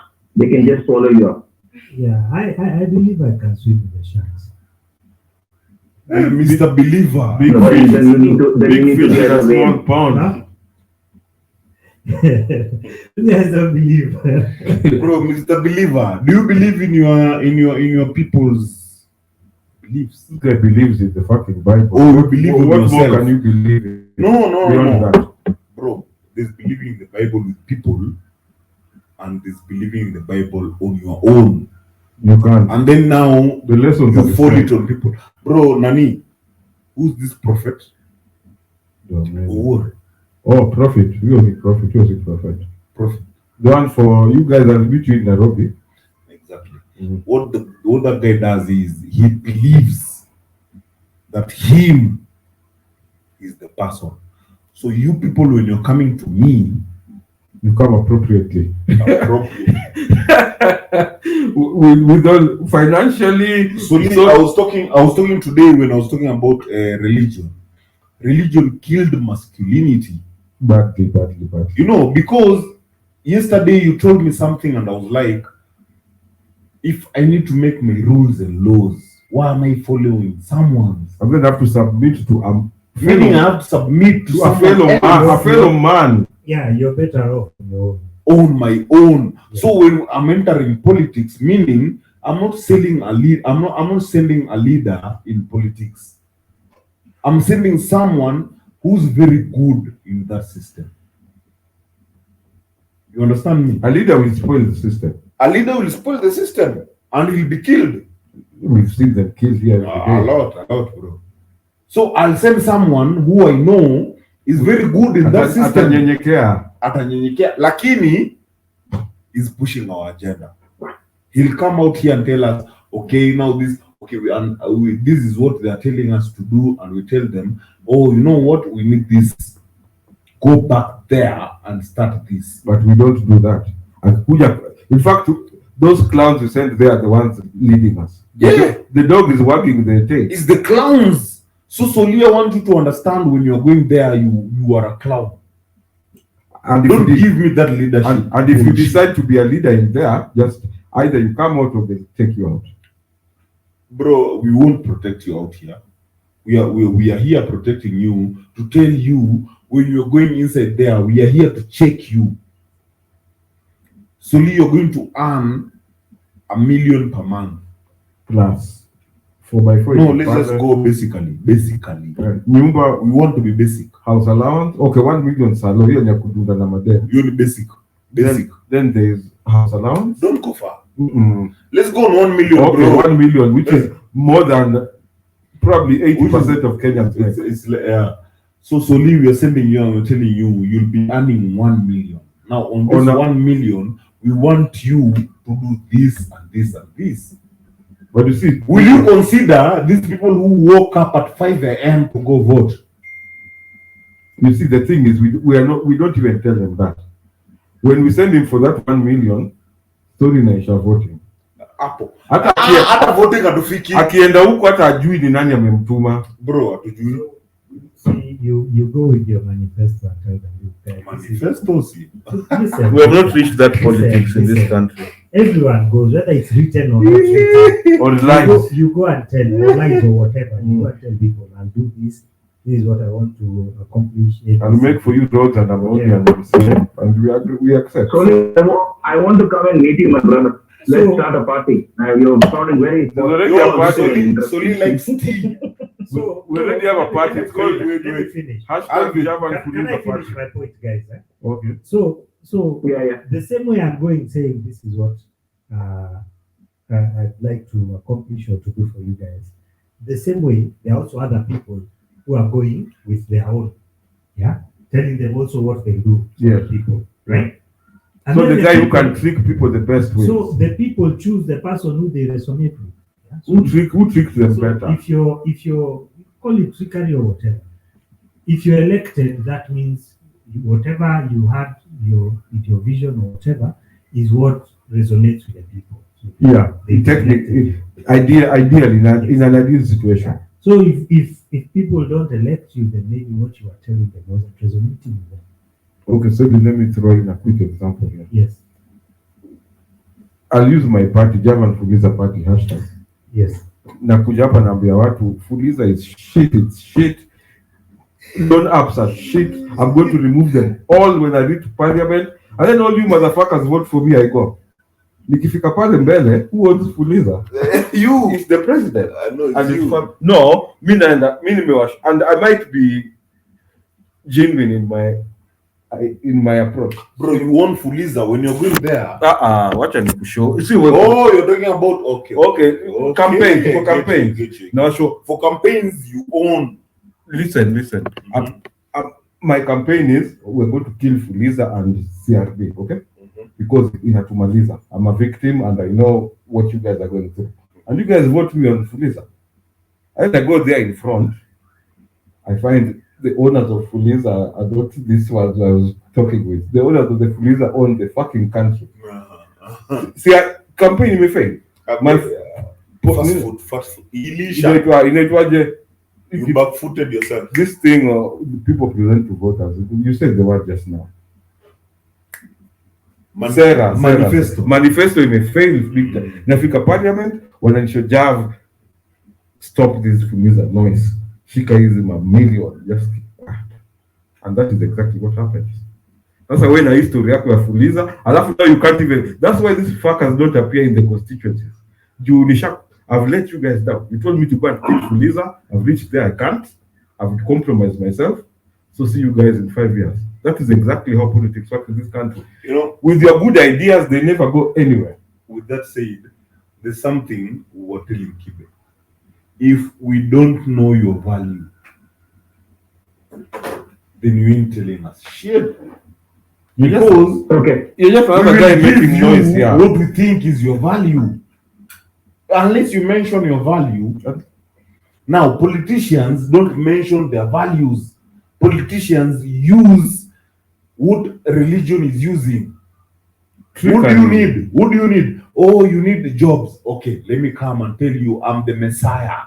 And we know damn well an MP cannot create jobs. You're not going to create jobs for shit. We know very well MCS don't build roads. Bro, we know very well you're not going to tarmac for a job, man. Tarmacking is you and your poor family.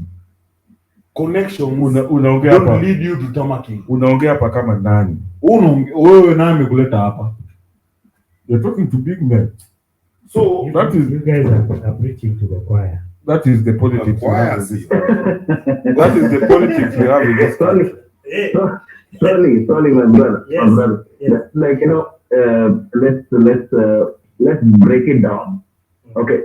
I want to even ask King also the same question. So I'm asking everybody the same question. Okay.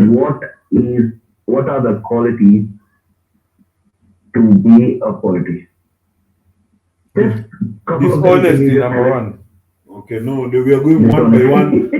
Thank you for the question. We are going one by one now. Javan has started. Number one, you have to be a motherfucking liar.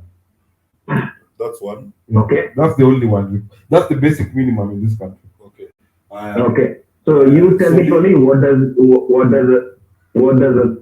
Wait, we are coming. Soli, Okay. what does it take to be a politician? Besides money.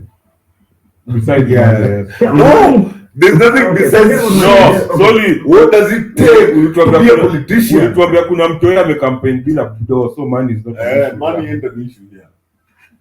Yeah. So basically, you have to be able to run a successful campaign. To start, there's a lot of things. Be louder, my brother. You have to be able to run a successful campaign. There are very many things that go into a campaign. Yeah? So that is you're saying the work, my brother. Forget about work. I'm saying Baba ran a very qualities to successful be a politician. campaign. Quality, You don't have answer. I think King I have an answer. Like for me, Soli doesn't have an let answer me because talk he's a about- politician. let me talk about being a leader. First of all, No. it's the same thing. You have to sorry. Leader is politician is not the same as no a asking leader. quality for politics. Hey, Soli, you're leading us. It's like asking a woman. A woman tells you what does it take to be a good husband, and then you're like, let me first tell you About being a about priest. no, Okay, fine. about a good wife. You're like, no. Your question was you. No, about being a priest. So Soli, this guy is asking, what does it take to be a good politician? And you know politicians. That's why you're a even good entering. politician. You're even entering there to fight politicians. So you know what a politician tell us. looks like. So for me, I'm not even saying good politician, just a politician. Ooh-wee. What are Thank the you. qualities for being a politician? The bar, Hey, I'm sorry, I took somewhere. the bar is now low. So the bar is so low, bro. Tell us. What does first it of all, take to for be a me, politician? I think you have to be able to tell the truth. What jobs? Yes, you have No, to be it's able true. to tell the truth. That is from Soli. That is that's mine. That's my experience. That is from And Soli. when I went to campaign, I did not lie. I told people the truth. That's why they didn't Maybe vote that's why you. they didn't vote for you. Yeah, Kenyans don't like this But- crap. Brother, that is, again, if you're talking about the work, brother, my brother, sorry, I'm so sorry. Yes. You're not answering my question. What are the qualities? Like, for example, to be a good quality husband, you need ABC. Follow the Bible, listen to women, be the head of the family. So these are the qualities. So yeah, for me, number one is the truth. So- You have to be able to tell people the truth. Yeah. Number two, yeah. The politics is truth, You sir. have to be. Do you say, no, sir, no, sorry, sir, please. Tell me one true politician that I want to respect that politician. I want to follow that politician right now. A politician who tells the truth. Solely is talking about ideal Yeah, situation. I will follow that one. Textbook. Ideal situation. Yeah, textbook. I don't know. Maybe I'm the first. Yeah. No, I can't you're tell not, you you're someone not. else. You're not, bro. To be a good politician, let me correct Solly's point, chap. To be I a, haven't even said what it takes to be a politician. to be a politician, Yo, can you I must lie to everybody. Can I talk? Shoot, bro. Yeah, thank you. And then this asshole has answered the question. But I will answer this for Jav, everyone. me and Jav are on the same page. For you to be a politician, you have to be a liar. A good one. And a very good, And a very, very good liar. That is your position. that is the truth in this Bro, country. that's the truth on ground, The bro. truth. Actually, But brother, that is- across the that world, is that not has been the- that is pointed not out. the our side, my brother. What we see is what we speak.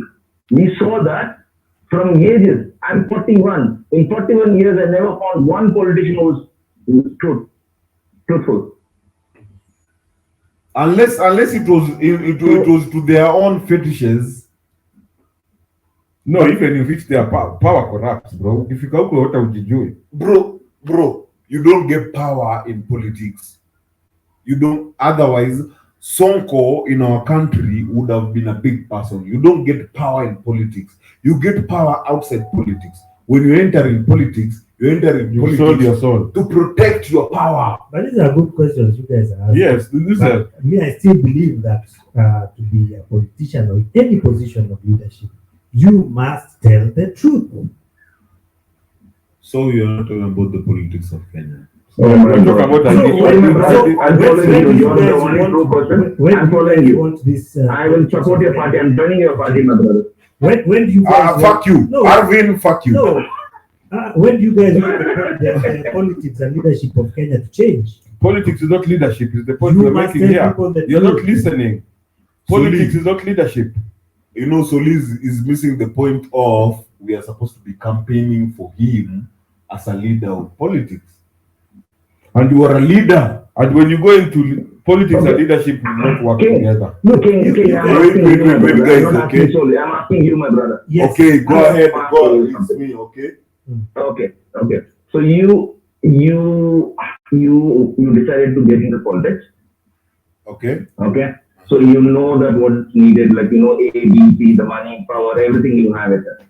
Okay. Now, so there is something really affected you emotionally about a cause. Like you went to see some handicaps and you wanted to do real things to them. Like provide them that facility, provide them the public transport where they have a special case they can get in public transport, their concession, everything you thought about it. Now tell me, how will you fulfill this cause? Now you are having power, now you are having money, you are having all the bureaucracy under you. How will you fulfill this? Like very realistic. Okay. Please, and I don't want to put it in a bad way. Can you repeat that? Okay. So you want to do something good for the handicaps. Okay. Okay. So you are a politician, seasoned politician, and you have money, you have fame, everything you have. And you've been making money for your own self as a politician. But one day you came across these handicaps and you decided, hey, there's something I need to do with these guys. How will you do it? Do you need, if you really care about It handicapped was my people- question. Okay. It was my question.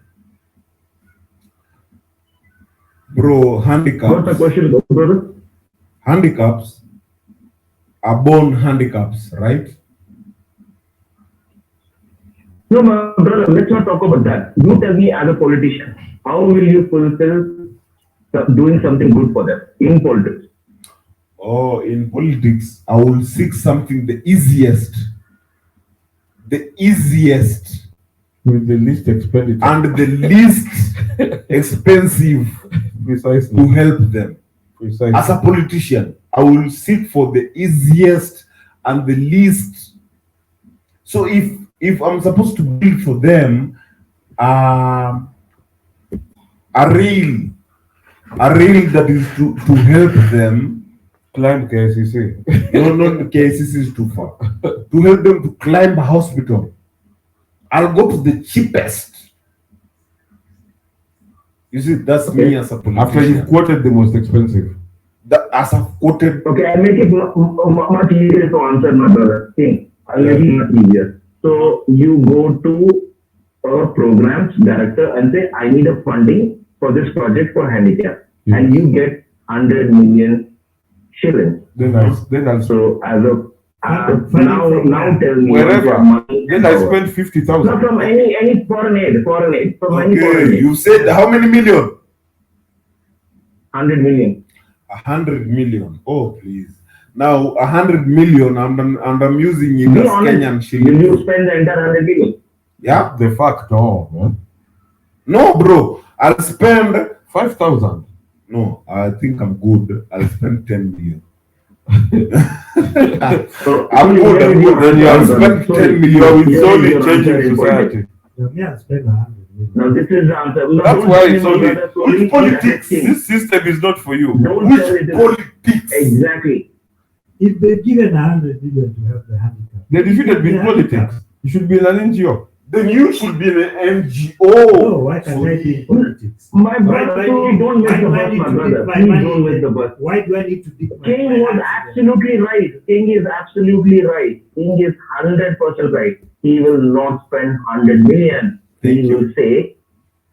He will say 50 million in my pocket, 50 million for them. Oh, buddy, no handicap will run. Then I'm One time. you had 100 million. How much have you spent? Nobody is gonna ask. Let's be realistic about our politics. Let's be realistic, bro. I don't agree with you. There are Oh, people. fuck you. There are I people don't who. agree with There are you. people who join Sorry, politics like you, sorry, and they told us. You um, see, let me give you the best let me tell example. you. And Let me in tell you, politics, Jam. if you guys want to, There's something you've been missing. In fact, from yesterday, there's something you've missed. Arvin and Soli were matching heaven, man. You know, yesterday Shetani they took me ifanyikalia. on religion. They were like, "Oh man, I need to listen to these people." Ungenipigia watu. Hey, bro, Ungenipukota. All in your quarter, bana wamenibeba mpaka I was there. I was like, okay, what are you saying? What are you saying? Next time call Java Right now, I want Soli to go head on head with Arvin. but see, we're having this discussion. No. You want blood. I want Blood. blood. There I will- don't want peace. there will be blood. I don't want peace. Enda ukapiganisha ng'ombe huko. Arvin, please ask Soli the relevant questions. No, and There- they're not irrelevant. Yeah, I asked him. Now he's saying now There he's will be not blood. spend There will be 100 million. I'm dead. I'm dead. I'm for sure. that. So even me, the way I know you, you can't spend 100 million. Okay, let's let Soli. If money has been given to do a project, let the money go and do the project. Yeah. You have no business going to dip your fingers in there. Yeah. It's not your My money. brother, even if you're such an honest, if you're such an honest person, let me tell You you. will be Let me be. I agree, an honest person. Listen. I agree, an honest person. Sorry. Yes. No, One second, listen, brother. listen. To Yeah, it's fine. But I can tell you this. My name will always be in the ballot. Whether people choose to vote for me or not, it will be in the my ballot. brother, let's not go there, my Let brother. me finish. Please. Bro, don't do that. Example. Don't do that. Let's take this example. I want to Don't do that. We are Please, allow me to refusing talk. that. Allow me to talk. Kenyans Please, cannot say please, that. my brother. Kenyans cannot say We that didn't have a they choice. did not have an option.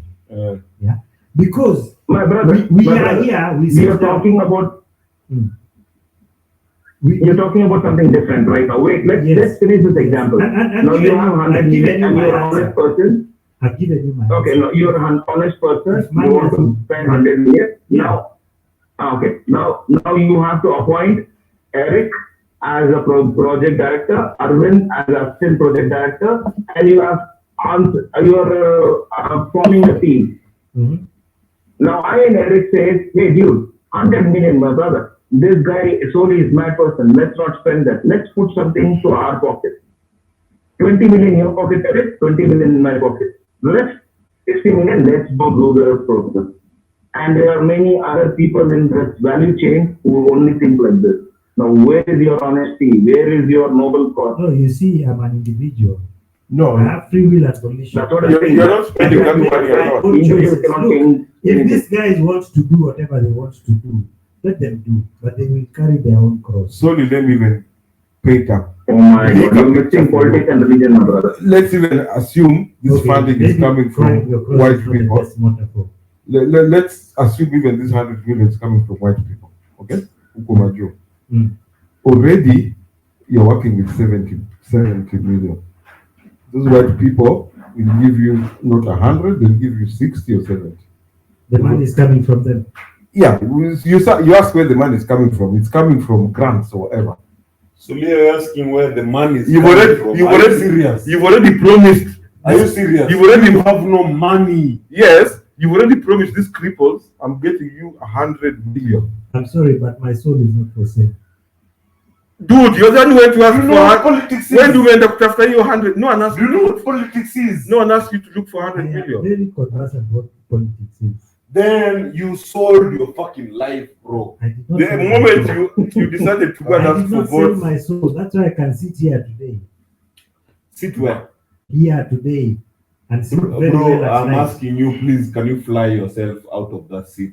Because you don't You understand. see, you guys want me to be what you guys want me to be. no, Yet here I am. we're just telling you how things look out there. I ran a very clean expect campaign. things. I did not lie to anyone. I appreciate I have what you not are. stolen I appreciate anyone's you are money. what you are. Not yet. No, my not yet. brother, you're getting me wrong. Not yet. I want you to be what I you are. promise you, solely, Yes. if you got elected, you would not be saying these things to us today. Thank you. Ungekuwa nyuma ya VX pale, my friend.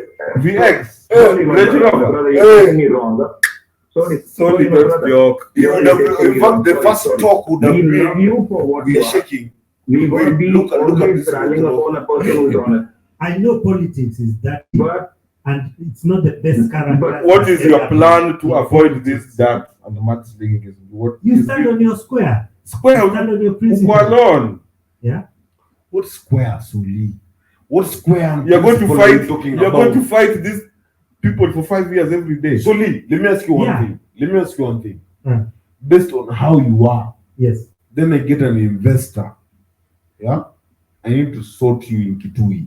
Kitui, those people are killing camels, and they're killing camels because these people are killing people. It's a whole entire shit Yeah. So, in Kitui. so what is the issue? Your point? When I send you there, Yes. I don't want to hear anything about people killing camels. Or people killing people. No, kill people, But not kill camel. not camels. Oh, you are a camel investor. As in personally, You are a camel that's why I investor. brought those people there. You are a camel Yeah. Yes, yes. So what will you do as a politician? And Bro, if- I've funded you. You've taken the money and ate it. I've funded you. I've funded everything about you. What are you telling me about? There's someone who said, ni watu wawili pekee wamekufa, watu wawili pekee. But camels are alive. But camels, it's only one we saw that was died. One. So unaniambia nini, unakuja unasema ati you know what? Camels watatu wamekufa. Camels watatu. Na nilikwambia sikufa. Nilikwambia zisikufe. Wewe zinakufa aje? Camel tatu. So what So what you did I pay are you solely for? from someone in Kitui, utafanya nini? Na ni mimi nakwambia chenye ufanye. What did I pay you for? Your job was to protect camels. I'll do my job. To protect camels. Which is Protect the lives of people. No, that's not your That's job, not bro. what I gave you money for, bro. that's not your job, Job ilikuwa ku protect my camels. bro. Protect the camels. This is the problem. So- in short, this is what Kenyan politicians find themselves in. I took your money to protect camels, and camels have died. So I'm going to kill you. And Yeah. people have died. People are not in this give a fuck about the situation. people, Camels are bro. more important than people. Oh, I paid you for I some paid shit. you and you took the Stop money giving me and- that emotional and side promised of me you. that camels will not I die told you how much did they pay you For what? for your campaign for to your enter campaign? parliament. For you to enter parliament. How You much did did not they pay pay you? me. No, I'm asking. Okay, Dude, You, let me play with Jav. we did. Javan, we fa- how we much did they fundraising. pay you in your campaign? you gave me 500. I sold myself for 500k. 500,000. And other people are making billions, but me just needed 500 500,000. I paid you in cash in cash. pale Kindube. because you had it. Town. You had it in your I had it pocket. here. Sikutaka hata Where's Javan? Here, take 500,000. Leo sitakunywa, chukua hizo tatu. Do he? And then Go and fight for camels. please make sure no camel dies. And I took the money. Make sure. Yeah. Take the money, but make sure no camel. Then I'll make sure Why, no camel would you dies. take that money? That is It's taken. It's taken. because you don't don't go to why. because you It's taken. because you want to go to That- parliament you, and you want to put me in a situation. no, I accepted. Ah, I took the money. your leader accepted. I want to go to parliament, but I can't campaign. So this Sotano inaweza ingilia campaign. This is how people trap themselves in this fucking parliament. So and that's why they do absolutely nothing leader. for anyone. Your leader accepted. Stop coming with this moral shit in politics. That's why I always say, anyone who comes with morality in politics, fuck you. Just because Fuck you've you. never seen something being done doesn't mean that it cannot be done or it's never been done. Or it's not being You done. see, this is actually an indictment on our political leaders. The history King Diame paint is what happens every day. Enda pale hivyo, make sure hii kitu happen. Can you walk away And because from you money? agree, why do you want to walk? Can you walk away from money? What? Huh? No, If somebody comes and tells you, look, I have a deal, eh? It's like this, like this, like this. Go on. When you look at this, Uh-huh. and you see this deal is not a very clean deal. but I'm desperate. Can you walk away from money? You can't. You might. You can't. What do you mean? Neither You can't. Even the people. Oh, bro, he's drove us to All drove us. this, how many people do you have in parliament? 600. All those 600 people can't. Neither can they. Even That is him, why nothing even happens. him himself, he can't walk away. That's why he's buying. Solely that is why nothing happens. So at you the- wouldn't see. That is why nothing happens at the National Assembly, because these fuckers have all sold their soul. They're working for individual interests. They're working for camels generally. When you want to be a school fees, I'm drinking tea without sugar. I think the situation in Kenya then is much worse. If that is how you That is how we know our Okay. That's how we know Okay. our political leaders. Let me say something. Mm. Soli has never known the reality of the shit on ground. I promise. And we agree. We agree because me personally, how have I not known the reality? bro, you don't know shit. I don't I live in this country. No, you don't know. Maybe you're shielded or you don't Bro, see you're it. shielded. How am I shielded? Me, this is what I'm telling you. I'm surprised you You, don't know. Soli, I'm going to support you in the sense of your eloquency. How am I Am I shielded? okay? Me, I'll support I'm you okay with because eloquency. eloquence. Eloquence. Eloquence might work. No, too. don't support me. I'll support Do you. not support me for my eloquence. I'll support That's you what I'm because going to do. I want listen, you to listen to what I solely say. I'm going to support Ah, fuck you. that shit. If it makes sense. It's not. Let me give you my conditions also, because I might be the one giving you that 5 stock which you don't have. Me nataka ufike pale unikumbukange. You understand? Yeah. I used to have a nigga called Javan. Kuna kajob hapa hivi, there's a tender and I'm the chairman of the tender committee. Javan apewe 1 billion. He was my boy. Sorry, I'm surprised these things are shocking you. Bana! They're not shocking me. What you mean? Yeah, Bro, they're not fuck you. shocking me. Let me tell you, this is what we are doing. If we send us, and I'm talking as rock radio, if we send someone, if you hear Javan vying, if you ever hear Javan vying, just know there's an agenda to it. Obvious. You That is- better rely on I'm- the agenda. I'm a human or being. fuck you. I'm a human being. Yes, I will fucking- not go to parliament to change your lives. I promise you. I promise you, I will go to parliament the way everyone has ever gone to parliament from 1963. But Javan has a daughter and a son. Those guys need to know. This nigga will change some shit. So meaning, if we know what we want, we'll change these people. Yeah. So it should be the right people influencing these people. Which people? The people you're sending to parliament. Don't send them for fucking camels. All I'm saying is, Soli is the worst. Soli is the worst. And I'm going to repeat, Soli is the worst leader to follow. Leave alone Raila and all those people. So Soli comes with the textbook. You're not supposed to be punished. You are not supposed to be. Why not? But you're in jail, bro. When he's telling you you're not supposed to be. Already you shall be bro, uko kule, umefungwa huku every night. Kwanza unajua jela.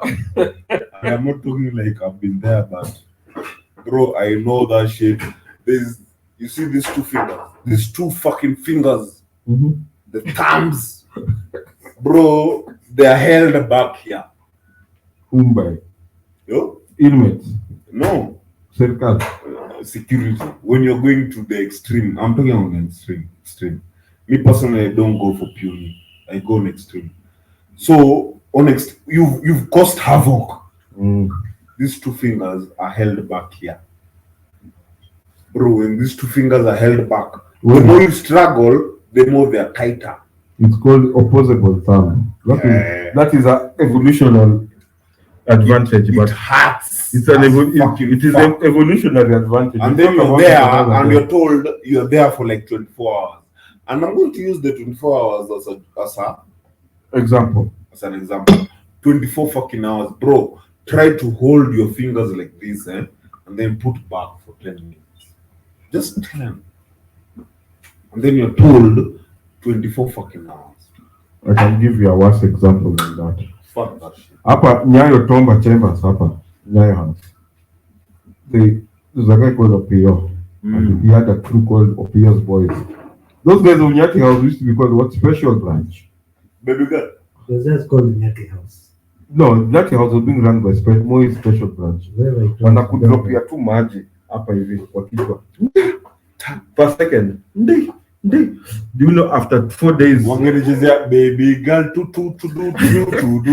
baby shark, bro. Oh, the baby shark. Is Arvin still there? Arvin, you guys have refused to talk about what we came here to talk about. Oh, Arvin is here. Yeah.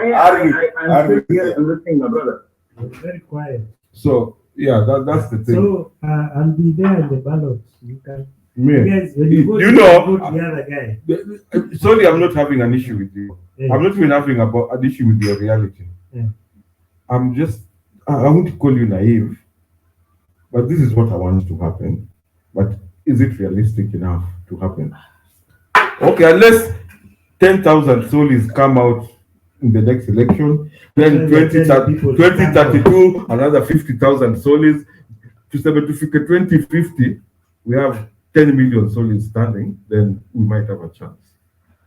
Of course, like you said, things start small. My brother, when exactly, I agree with King. Now, for example, you wanted to change the world.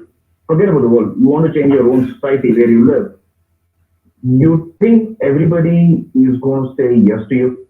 Even if they say yes, the other political opponent to you will create some mess for you. So you, either way, need to fight that guy. You can't fight in a politics a peaceful battle, mother. You need to throw mud on them. And most likely, throwing mud on them. Most likely they have more money than you even. In politics, you have to fight.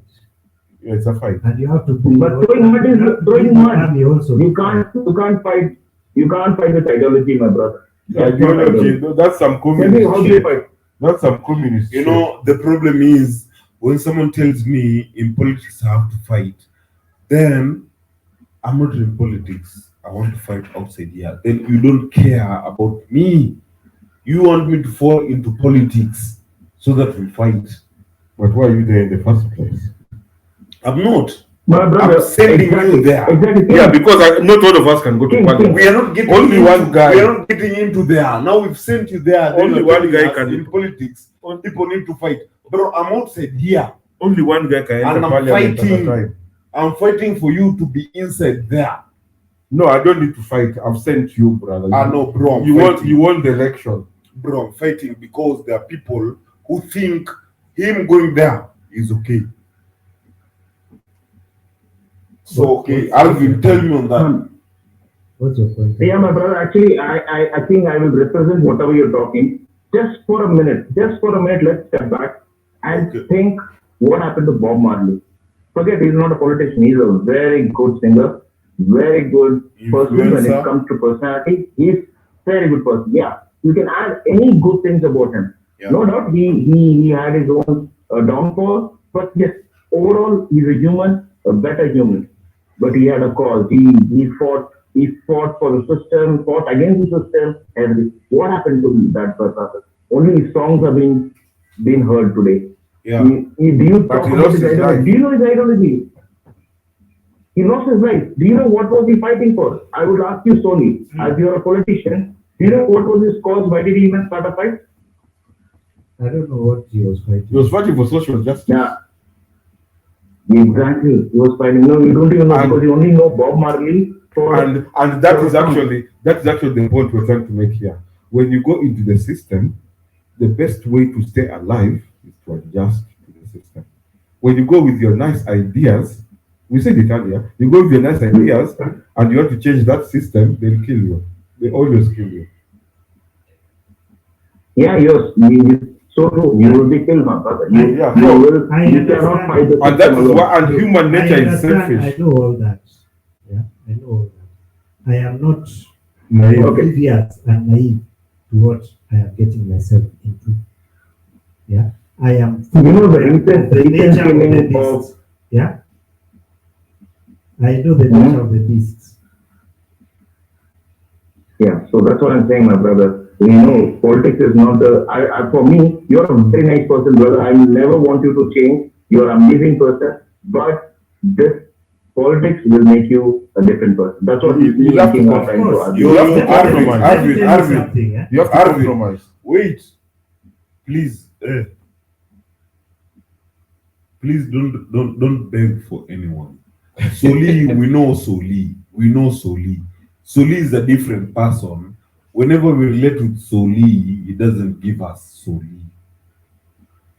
Bro, you're political. Whether you like it or not. Na umeingia hiyo game too early. Ameanza tu na shaka ile kitu. Yeah, fuck you. Are you Fuck you political? too. I'm very political. Is your dad political? That is, I'm not my dad. Then fuck you. No, fanya hivi. I'm talking to someone. Call my dad umuuliza. Wewe ni mjinga nini? Bro, nataka nikudinye. So, Soli, I'm telling you this as very naturally. Soli, you are good in politics, man. And then when I looked into you, your dad was politics. You know, as in I'm not taking it out of somewhere. It's something I can project to. You know. Now, what I'm saying is this. All this we are saying about politics, that's reality, man. Politics is a fucking bullshit. Yeah. Politics is a devil. And we are here to give you guys a different version. Yeah. Let's say that. So now, if it's the dirty version, Soli, I'm not going to encourage you to my people or to Javan's people that you know what, Soli is okay. Soli is going to be fine. Soli is going to be the beast in this shit. Fuck you. Me, I'm going to challenge you to the extremes. I bro. accept And you know your that. challenge. Yes, I Yes. accept your challenge. And And I'm me- not backed down. doing and the me, challenge. Soli, Yeah. I just want you to go in there. No, you don't talk. Yeah. Because now you've started being a puny. Because Soli, I'm Soli telling you yako. this, eh? Wewe And mjinga. the way Arvin is talking, is Soli, don't give us some bullshit about entering inside there. Unajua usituambie that you are going to change shit or you're expecting to change shit. can we all have a conversation of the reality? Yeah. When you go in there, we know it's hard for you. We're not expecting much from you. We can't talk about, like, No, if we talk hear me about out. the reality, We are not, then it becomes a support group. We want an action group. So we're Bro. going to talk about what is and what ought to be. when we talk about reality, Okay. that's what we're talking about. Oh, We are not about okay, you take your point noted. Wait, As what King yo. was trying to say. Avin, wait, Kiasi. Wait to Okay. bring you on board. When I say about Soli, when I'm bringing you on, when I'm talking about you, then I've gone all out. Bro, and it's not all out because I'm guessing. Because I know my guy. Yeah? So now, my guy there, when he's entering into politics, I know this guy is going to be messed up on the women representative. I know this guy is going to be messed up on the job representative. I know all this shit. But I'm with him in the sense of what is our agenda? What are we doing? We must agree on something before you go there. So Before you go and represent me, you must agree. he's going to fill in a lot. Yeah, because and actually that's also where I was going, because I'm not saying you're naive, and I also want you to not raise your expectations. You're not going to change the world.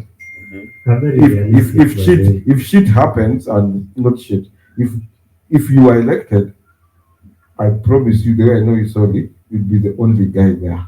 And we are going to hold you accountable for that shit. No, you're going to be the only guy who's not trying to fit in, you see. That's uko alone. That's why I asked you earlier, utachange kitu alone. That's where usifikirie wewe ni Superman ama Yesu. Uende tu pale ufanye tu vile unaweza, and then your time ends and you fuck off. Maybe, hopefully, you're not Powerpuff Girls, Mojo Jojo. We didn't create you. Unakuja hapo unatuambia sugar, sijui nini, and everything nice. So, as you go into this shit, Solid, because I'm the villain there. you must expect disappointment. I'm the villain there. Let's hear. Arvin is the theory. Arvin, go ahead. Yes, my brother. Go ahead. Okay. So, my brother, I'm okay. I have an opinion which is more or less similar to what King is saying. So, you want to change the world for politics, you need to have 10,000 police. Yeah, Okay, that is one. Yeah. So, you cannot change a person based on your personality. If you want to change me, I may get changed, but then my true character comes within me. And that can change with money. Money is always So money. you may be fighting within your own party to change the people. So what I mean to say is politics is such a dirty game, but if you want to put a noble cause to that politics and join, I think you need to rethink. Better, I would say, you become something very big in life in terms of doing a philanthropy kind of a thing, and maybe you become a big NGO, maybe you become a big something, a businessman, create a wealth for your own self, then come to politics, I would suggest. Now, joining politics and trying to cause, I think, I don't know, that's my... I consider you have some good suggestions. So Maybe we'll... I feel like...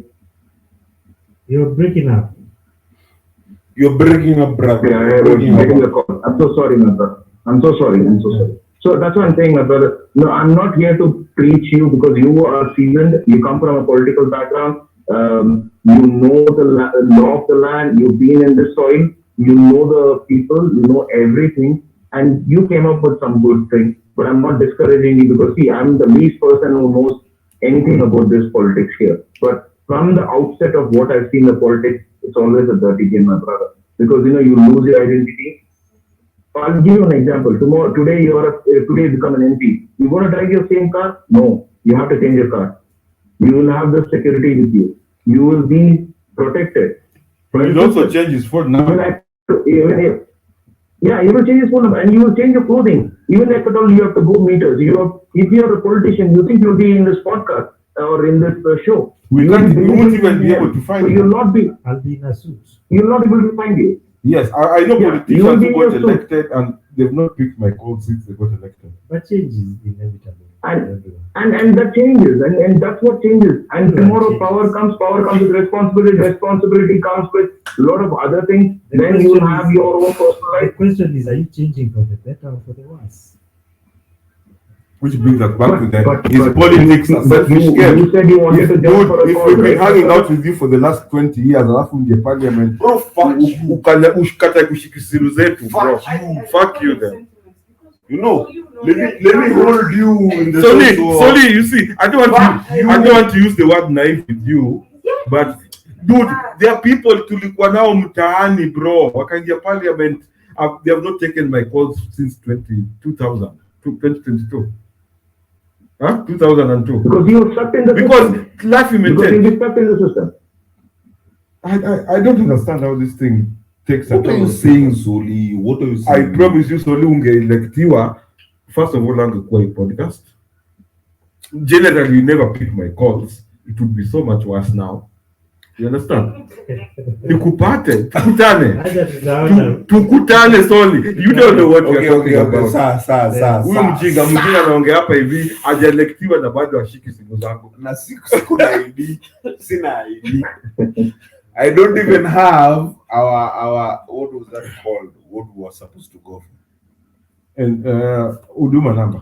I don't have it. Huduma number kumanyoko. For what? But anyway, all I'm saying is Jav umesema kitu which is so important. Soli, when you're coming in as a politician, it's heavier. Life in a change, bro. It Yeah, changes. For Yeah. real, it's not financially alone. Status even. I'm Not now even status. I'm How now you're yes. talking. I'm now honorable. things I change. remember, Yeah, I remember there was a time I was talking to a friend of mine who was running for MCA. We talked, he had very good ideas. And then we reached a point and I asked him, why are you doing this? Why? Are you going in? No, I asked him, why are you doing this? Doing what? The politician thing. Politician. Yeah, why is he going to politics? Why are you entering into politics? This was the end question, my last question. And he was like, because I need to invest back my money. That is the general truth. Bro, and I was like, fuck you. That is the general You've carried me through all this roller coaster trauma. for you to tell me you are here to return back your It money. is all about money. So all the alcohol you're buying for me, It's a campaign. it was a campaign. Because utalipa shukrani bayari ndani. You see? But you see, even before we started this show, when we were prepping and putting these things together, so he said, to be a governor, you must spend at least the range of 500 million. 3 to 500. That's a medium jing and spend 500 because I love you guys. I will, that naingia tu hivi the first contract cover your 500. Bro, Alafu hizo zingine zinafuata for 5 years. kuna deni, zinaongeza. kuna deni yako. The first one is to sort your campaign. Kwanza ulichukua 500 from KCB. No, campaign inaisha na first one. Second one, kuna zile deni za kitambo When I was still struggling. when I was struggling. After that, After now, I've added. And then you guys realize I don't do shit. I've added 30 kids in the next 2 years. They must be taken care of. On top of that, kuna campaign inakuja You're next telling me year. about politics, bro. Politics doesn't work for us in Kenya, man. Politics is We need to fucking wake up and tell these people. this shit Politics. ain't So working far, out. politics is the Can- best paying can you job in wind this up now, country. eh? That's why everybody wants it. Yeah, we are winding up now. We've not even talked about our fucking topic. You slimy bitches. Can we wind up with our topic? What was the topic? Hata sikumbuki. Ilikuwa hao wasiwenda Gulf. Anyway, let's wind up. This was a freestyle. This was Yeah, this it's a was freestyle. a It's a fucking freestyle. massive freestyle. Uh-huh. No, it was not freestyle. It was It is freestyle. You guys- Ilianza You freestyle. guys got up to run the train on me. No one gang rap. Gang rap. No, you having laughing with you. Fuck you and Alvin. We are not ganging up on anyone. Nikki- As we are talking about shit is coming The other up. two freestyle. Just look at where we are today. Yeah. We didn't talk about No, can we talk about the gaff? It's now 8:30. Yeah, and Alvin. Alvin, are you in the Gulf? Are you in the Gulf? I'm there. Your people have been punishing our maids. He's from the Gulf. I don't give a shit. Yes, He looks yes, like yes. them. He looks like them. Ushamwana. Nah. No, I don't. Bro, trust me. Okay. I don't For me, relate to them. Not from Bro, Ghana. Alvin, you're dealing with someone Yes, my brother. who's so traditional and stereotypical. Who that? Yeah, I hope you're not me, describing me, yourself. it's You're me, not it's those. me. You're not those things. Let's Bro, I am those things. Your name looks like an asshole who's stuck in the Gulf. Fucking Arvin. mate. Fucking mate. Have you seen those videos of those mates? Those mates suffer. Those guys suffer in the Fuck Gulf. that shit. Eh. Fuck that shit. Look, I don't give a shit about whatever is going on. Can in we the can we Gulf- talk about okay? Whatever is going on in the Gulf is just very sad. It's very It sad. is absolutely It's sad. something we've been talking about. Have even been mentioning it. Wait. There's something to play about. Soli, Yes. there's someone who complained and said that these women go there and get pregnant with Kenyans. How? Not even the rich guys. Bro, they get pregnant Why haven't you ever seen those with stories? Kenyans. Oh, those stories are everywhere. Those Bro, stories they are are everywhere. Those that would get pregnant. Oh, they're everywhere. Oh, they're everywhere. Where? Every Me, I've go- never seen, but I've seen a woman suffering My in brother, the Gulf. I want to put that. How I don't know. How can I? Suffering in the Gulf. This And is- let me finish, Alvin. Let me finish. whatever you Okay. say, Leave alone the one I'm talking about. I've heard of what women. advantage are they reaping from getting rich from Kenya? Not sheikhs. Now, what I'm talking about is Oh. we have people in that place, right? Mhm. What is the branch for us? What is it? Branch. A diplomatic mission. Yeah. A diplomatic mission is Oh, useless. everywhere in the world. So now that's the Yes, problem. everywhere around the Let's world. not go to how these women are messing up. Let's not go to how their bosses are messing up. What is the government doing about it? What is the government doing about this shit? Let me tell you. Nothing. Let me. Okay. The government cannot do something. I've lived in a foreign country. It can't do anything. The government. Yeah, and I need to hear that. The government cannot do for you something if you go to another country. Let me finish. Okay, I want to put this. Let me say. I want to put this. I want to put this something. Okay, put out something. Arvin, the mic is yours. Go ahead. Okay. Now, I know what Brother King is saying. Yeah, you know what? Today's generation, there is no respect for other human beings. No? If you say that it is their Yeah, feelings, this- you that was are what? denying yourself. Generation There's what? no respect for See, human. Generation There's no Z doesn't respect give a for fuck another about human. anyone. Yeah. So next, I was also reading some cases from on the news how women are being abused in Middle East. They've been slavery. I saw some bad shit, which I feel very sorry. But you know what? The problem is you. I'm saying you. When I say you, everyone listening, even including me. The problem is we talk about it, but we don't do anything about it. We just talk about it. What can we? Why? Oh, we can right now. You know what? When you see a sister suffering, when you see a brother suffering, what you can do? You cannot send a message on the social media, lighting up the candles and RIP. All these are bullshit. What you can do is first contact the family. You know what? I tried contacting the lady who was being suffering. I was not even lucky to get the contact number of the family. I'm not trying to prove that I'm a great guy trying to help with them financially. No, I'm trying to say, hey, I'm there for you. Have you done that? Ask yourself, have you done that? Because no. Do I need to? One. I didn't No, send you you need there. to, my brother. I didn't send You you need there. to, my brother. You You're need not to. my responsibility. We're back to No, my the brother. selfish humanness. That's where we define. That's where we define ourselves. Yeah, today, if you listen to that president of Prime Minister of Ethiopia, he said amazing. I saw his video. I'll just tell you what the video was. He was preaching to Kenya, not Kenyans, the entire African nation. Our problems we discuss in foreign soil. We go to Paris, that was the president we of go Rwanda. to France. That was the president. That was Kagame. Sorry. Yes, that was Sorry. Yes. So thanks for correcting me, brother. So he's saying so clearly, we go to other nations, we talk about problems there. Why don't we sit in our own land, sit with our brothers and sisters?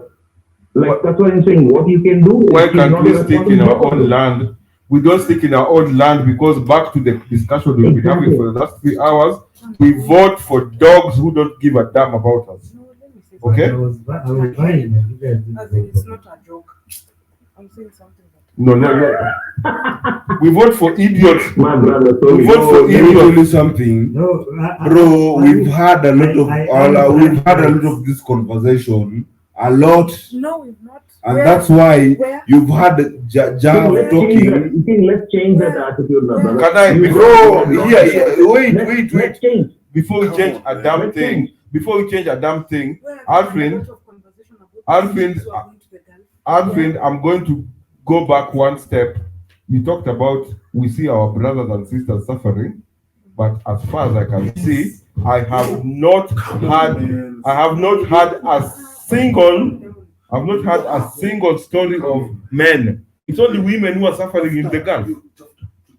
Is there something going on? Why is it only? I've not heard a story of a man suffering in the Gulf. It's bad for men also, by the way. Why don't we hear these stories? Yeah, there. I don't see No, them. leave Nobody alone cares the about men. Leave alone the men. There's a lot of Sorry, stories my being brother, talked my brother, one about. second. King, a small request, my brother, please. Yes. Yes. King, if somebody comes to you, my brother, somebody comes to you, your podcast, want to use your podcast channel because you're famous and there are a lot of listeners, and they come to you asking, my brother, I've been suffering. Can you raise my voice for you? Would you not go and help her out? We've done that before Yeah. in this show. You do We've that. done that before.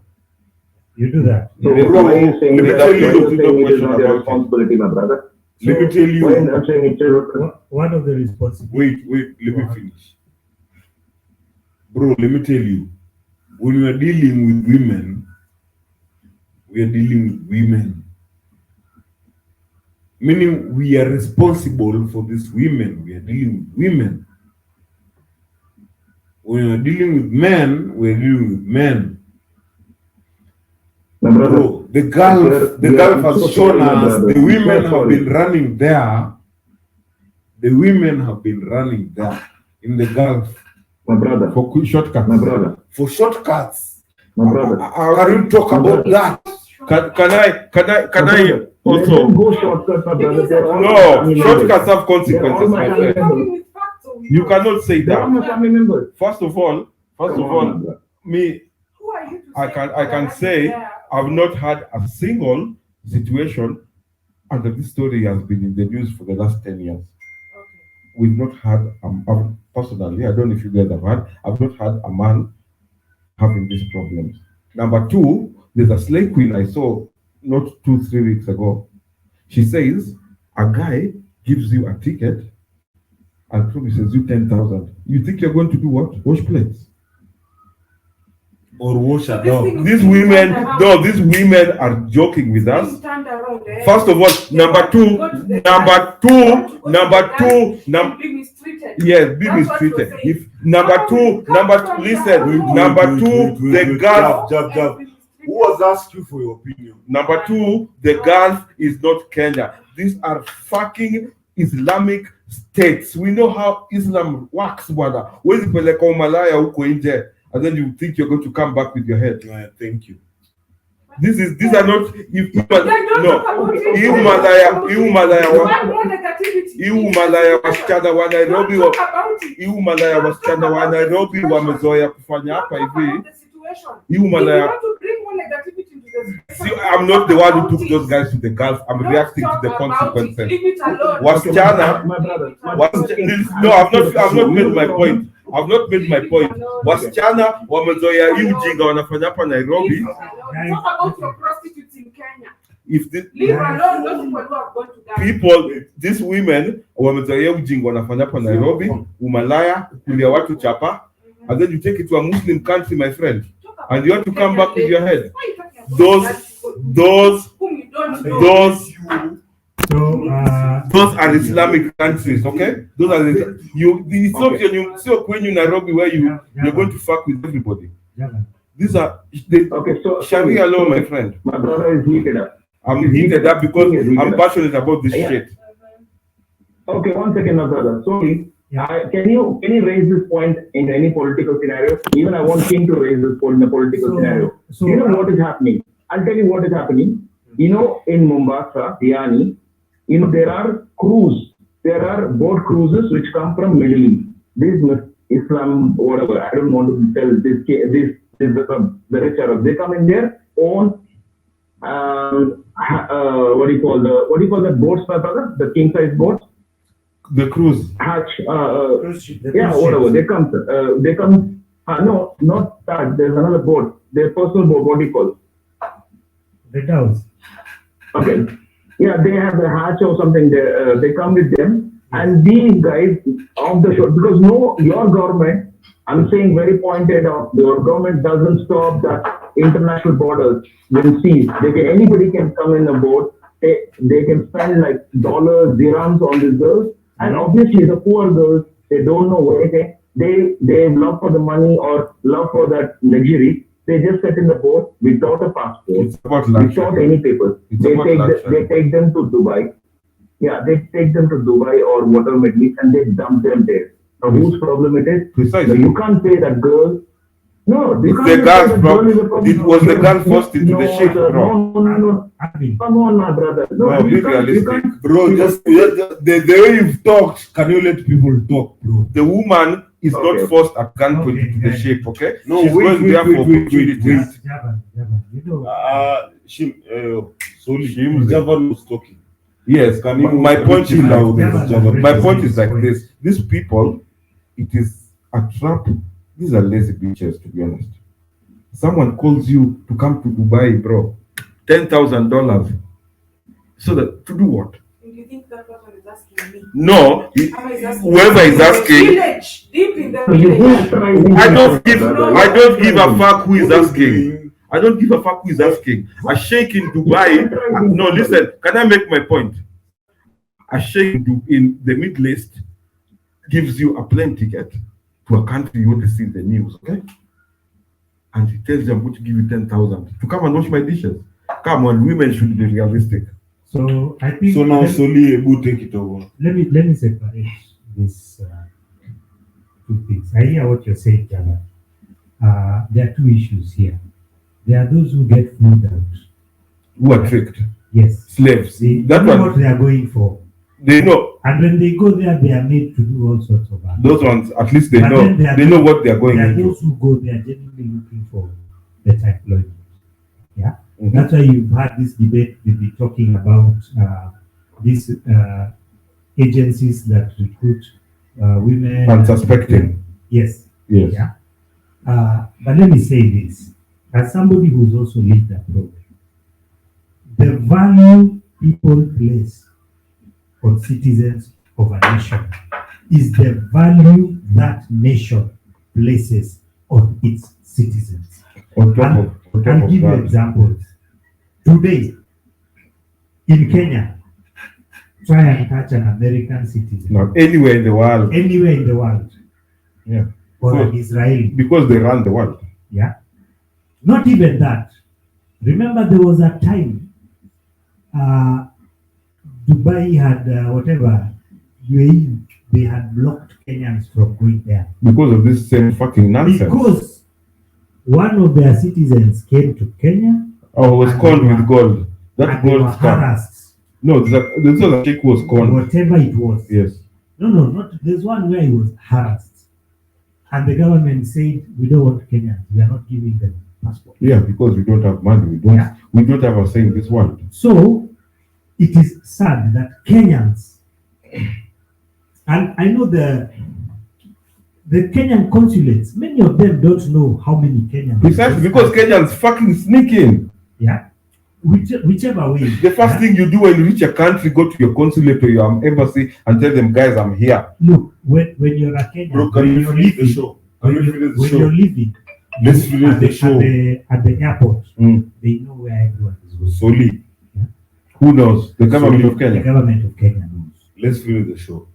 No, this thing, we give it a bit more. No, let us Let's stop. finish the point. Listen, just because it's not agreeing with what you, let us stop, because this is an important This was what we came here this to is an talk about. important issue. Yeah. Now, the Kenyan government, it is a sad thing. So the Kenyan government knows where every citizen is when at any time. when you're leaving Kenya, when you're boarding your flight, You write that declare- stupid paper. you declare where you're going. Yeah. They should communicate Why? and tell these Why? people, these people. Are they is the government your mother? Let me My brother, why we are talking that? Let me Talk finish. about the basic why this situation has come. Why So, this situation has come? I had a brother. friend- Sorry. I'm so sorry. Just a second. The sir. situation, One second. the Let's go situation, clear. I'll answer you. No, quickly. let me talk. Let me talk, my brother. I mean, I may make little sense here. Yes. You know who's responsible? I say Kenyan men are responsible for that woman to decide to go and work in some other country because of the money. Because that lady depended on the man to provide, and they leave. The men leave them single mother. He has to provide for them. The kids. Weak he has men to in provide for Kenya. a I'm family. in agreement. I'm in agreement. And the men. We're the ones who send our chicks to the implement girls. this lady. We're the ones who send our So women to the girls. you're not getting a job in Kenya. You're not getting something that can feed the child. So obviously they're trying to take her. Let's go to the I hear basic. you, I Why hear you. the lady has to travel? Why this lady has to travel, my brother? You think she wants to leave her land and go somewhere else? Because she cannot provide. She wants the money. She wants the money. Arvid, I agree with you. I agree with that too. I do not refuse what you're saying. There's a bad. And that was the point I was coming Get to the because bad. I was saying it is sad for a nation to get to a position where its citizens have to now decide to leave that country to go and look for better pastures elsewhere because we have mismanaged the country. Straight up, 100% so. We have mismanaged this country. Kenyans are, if it's not a failed state, we're heading there. I have a friend who's have friends who are nurses. There's a recruitment agency that recruits nurses. Kenya loses so many nurses. Yeah. And I have friends who are doctors, and they told me the day someone will figure out a way to come up with a recruitment agency for doctors, It's a wrap like more. it's a wrap. All the doctors will go. Oh. Yeah. But we have people in government who are so arrogant, they don't want to fix the issues because these issues are issues that affect us as Kenyans. But you know, who voted for these people to go into government? Yeah. It is us. We are digging My brother deeper. King. We're So- digging Yeah, I'm deeper. here, I'm here, I'm here, I'm here, I'm here. Yes. My brother, sorry. So I'll tell you one small example. You know what? Yes. Your avocado, one avocado in India Yes. is 5,000 shillings. And You're avocado. joking. If you don't believe Avocado it, is 20 bob. Yeah.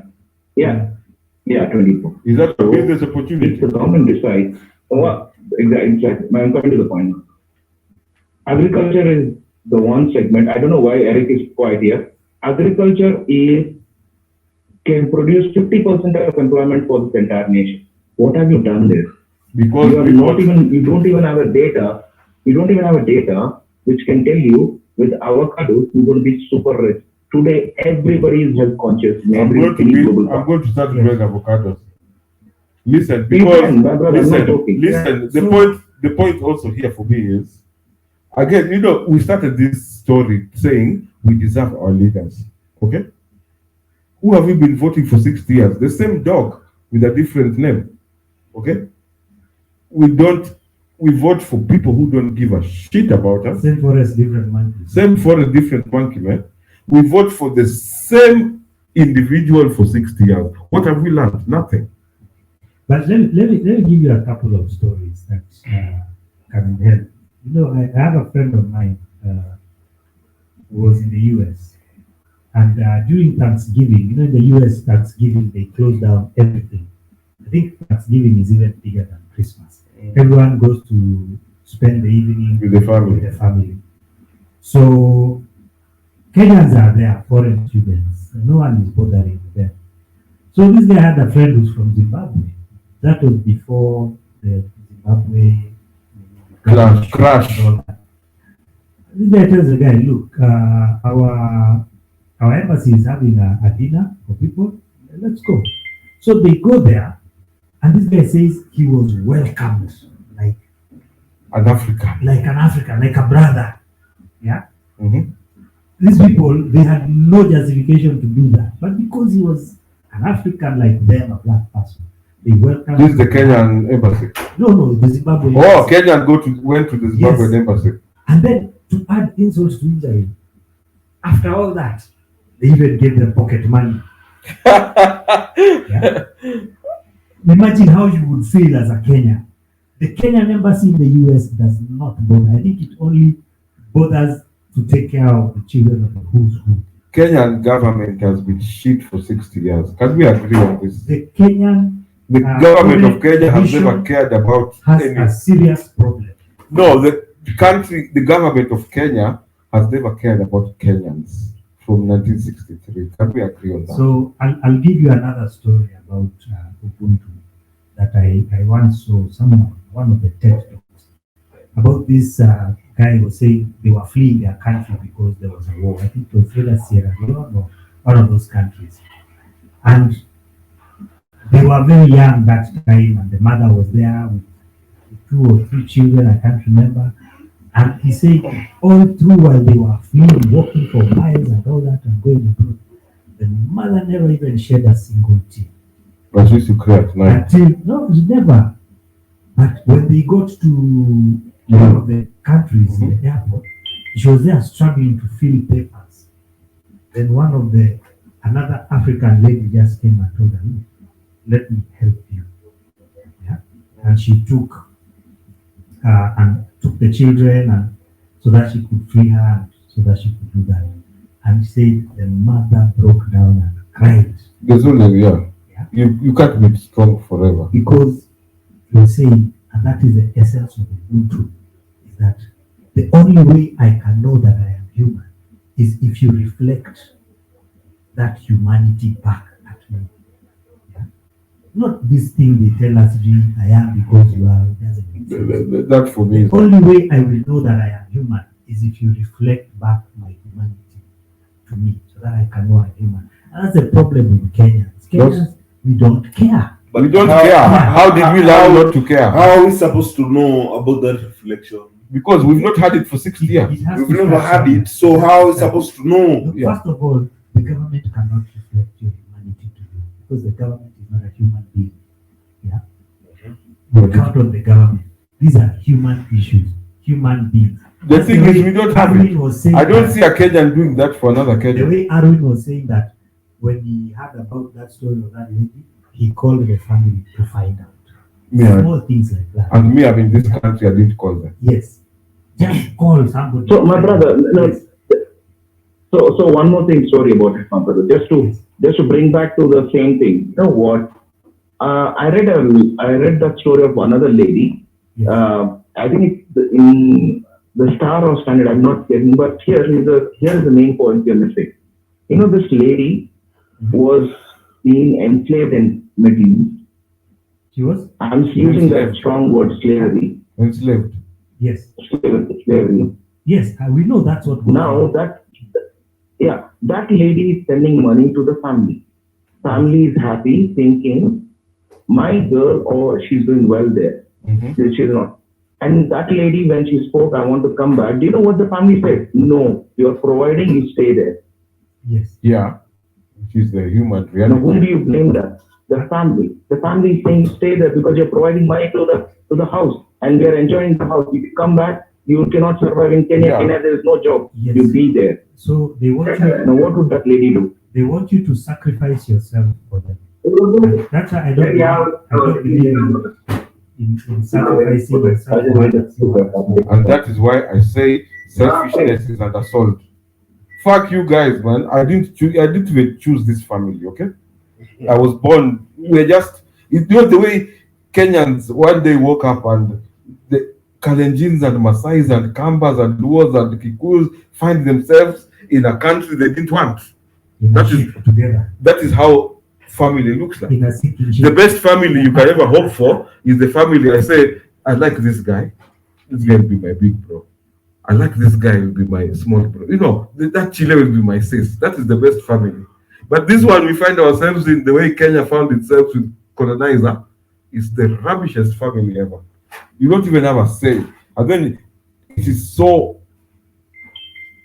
But the colonization goes on with the government. Neo-colonialism.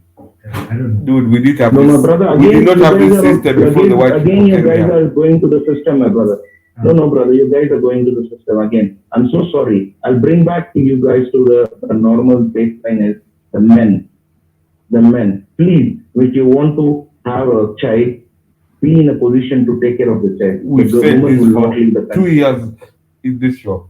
If you cannot afford a child, even women, by the way, because this thing affects women even more than men, because a guy will run, every woman knows 50-50 this man will run, but you still get a child for a nigga who's going to leave you. Okay?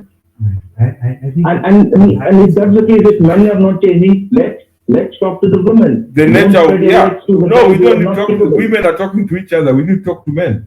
Women are already discussing these things. Arvin, I can see your point, but let me balance it out. So if everything happens from the family, my brother. If the family is Yes. right, Yes. it comes to the family. You know, Arvin, one of my favorite books that I really enjoy reading is the Bhagavad Gita. Thank you. In the Bhagavad Gita, they talk about family. Brother, I'm a Bible guy, brother. I only believe one holy book, that is the Bible. I don't believe any other. I don't believe even in the Bible. So these are I have Greek read a lot people. of books, yeah. I've read a lot of books, but they talk about the family as the key unit. If you destroy the Yeah, we've family, been taught this for a long time. all these other ills, they will come upon us. Is that why you people just want men to abort? Men have their faults, is what we have done. And the women also have to take their part of the blame. Yeah. I'm going to put that on both men and women. Yeah. This the modern woman Who's that talking? is her own woman. She is not a traditional woman. So we must not approach her. You cannot say that you're going to approach her the way you Approach her mother. her mother Yeah. and all that. Yeah. She's her own woman, she does her own. And these are choices. She Therefore, wanted to be she approached should. like this. Yeah. If you have children out of wedlock, then both of you, the man and the woman, need to be held accountable. I agree 100. And that is where men have reached in this discussion. Men are saying, look, yeah, if you impregnate a woman, you should be responsible for your child. Yeah. And the woman as well. You cannot start blaming men if you go and open your legs to people. And you did not use contraception? There are so many methods of contraception provided. Including abstinence. If you choose poorly, you should take that. And it should not be the problem of all men because Yes. you don't know how to pick. And don't say all men are bad. Because the statistics Because show- you don't know how to pick niggas. No. I'm not singling out, my brother. I'm saying in general, there are problems with an African country today. When you look, I'm not trying to talk about one country great or another country bad, but I'm saying in Asia, Asia is economically stable. Why Africa is not economically stable? Today, yes, I give you 100K, you spend it in a day. You don't have a saving culture. There's no saving culture at all in Africa. Yes, and Asians have You a lot get of broke in things. the middle of the month. Asians have a lot of things we can learn from them. I mean, they have a saving culture. They keep their families intact. they also try to live together instead of everyone going to get their own place. I mean, there are many things that Asians. More importantly, they more eat importantly, together. Yeah. more importantly, in 1971, Yes. Kenya gave Malaysia Mm. a grant. What do you call this free money? Grant. Yes. A grant is free money. Yes. Of $5 million. Okay, so it's not about a saving culture. It's about a work ethic. Okay, $5 million in 1971 is how much today? We told them, you guys, we have so much chumus, go and do that. Today, Malaysia can give us 1,000 times that back. Okay, so I blame it on the leaders we've had since that time. But Arvin, The leadership we've had in this let me country. just sum it this way. The way I look at it, yeah, strong men start strong families, And strong communities. families start strong businesses build strong nations. Yeah, that's how I look at it. So for Kenya, we need to go back to the basic, to the foundation, back to the men. We need to start building strong men. Because before these white people We came, we had very strong, weak men. we had strong men before these white people came here. Yes. And with fucking Jesus. Eh? Before they brought Jesus here, we Shaka Zulu, bro. Luanda Magere. We had niggers around here. Mm. So the fall of African manhood is tied to Jesus, like Kindi keeps saying every day. It's tied to fucking Jesus. I cannot. Do you see Shaka Zulu submitting to Jesus? Another nigger. You have dick like mine. First of all, I have melon and you are white. So this Jesus is what emasculated us, to be honest. I cannot submit to another man. So yeah, that's it. I'm really trying to stay away from Yeah, the religion story. I think we need a whole session on just the religion. Like a 24-hour podcast Yeah. on religion and all this. So you Anyway, yeah, wind up the show. that's pretty much it. King Adi, D has left the shop. closing remarks. Arvind, are you there? Yeah, I am there, my brother. On the closing remarks, I don't want to touch religion because for me, my religion is the most important thing in my life. I breathe. Today I'm breathing because of my God, and I will never go define anything on it. I'm sorry, King, I may not agree with you 100%. But yeah, coming to closing remarks, I would say two things. One, you're the master of your own self.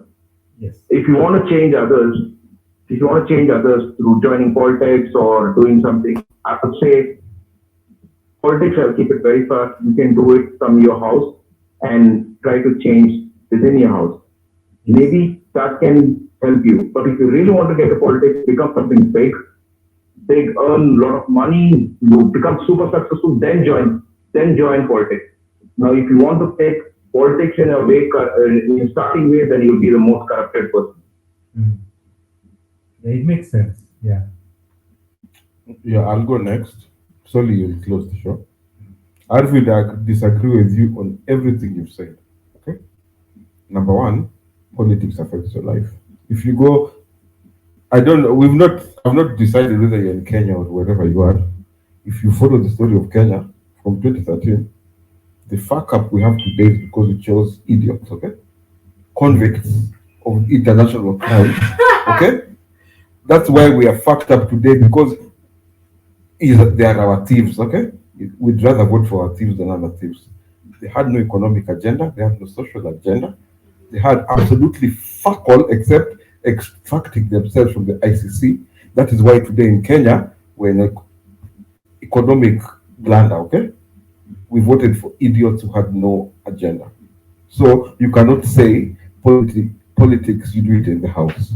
The same way, you cannot tell me religion, you do it in the house. Okay, I might agree with doing your religion in the house. So do your religion there, don't bring it to me, okay? Because I don't believe in your God or your gods. But you've also contradicted yourself, having said, you believe in your God, although He's predetermined whether you're going to be poor or you're going to die young. So, religion, what I would like you to remove your religion from the closet and put, your politics from the closet and put your religion in the closet. It's a personal affair. Politics is a public affair. If you guys go and choose for me a couple of ICC international criminals, I'm suffering today because of that. When you decide to follow your God, I don't need to, okay? Number two, the topic we're talking about today, nowadays I'm into theater and shit, you know what I mean? There's a play coming up about this same, it's called what? Gulf situation. Come to my Twitter tomorrow, I'll have put it up on Guru Meister, at Guru Meister on Twitter. I'll put up the details of the show and how you can get your tickets. You wrote it over? No, I only write books and sadly I don't write plays. It's some people I'm associated with, they're doing massive play. It's called Red Flags at the French Cultural Center. So yeah. So if you come to my Twitter tomorrow, I'll put the details how you can get your tickets and whatnot. But this is a topic that is so topical because everyone, and I've really talked about me getting lit up about this topic. We need to address this thing. Among so many things we need to address in this country, why are our Chiles going to be, like I told you guys, a few of you guys said that men are also going, I've not had a single story of a man going through this shit. It might be a situation for chicks. Okay?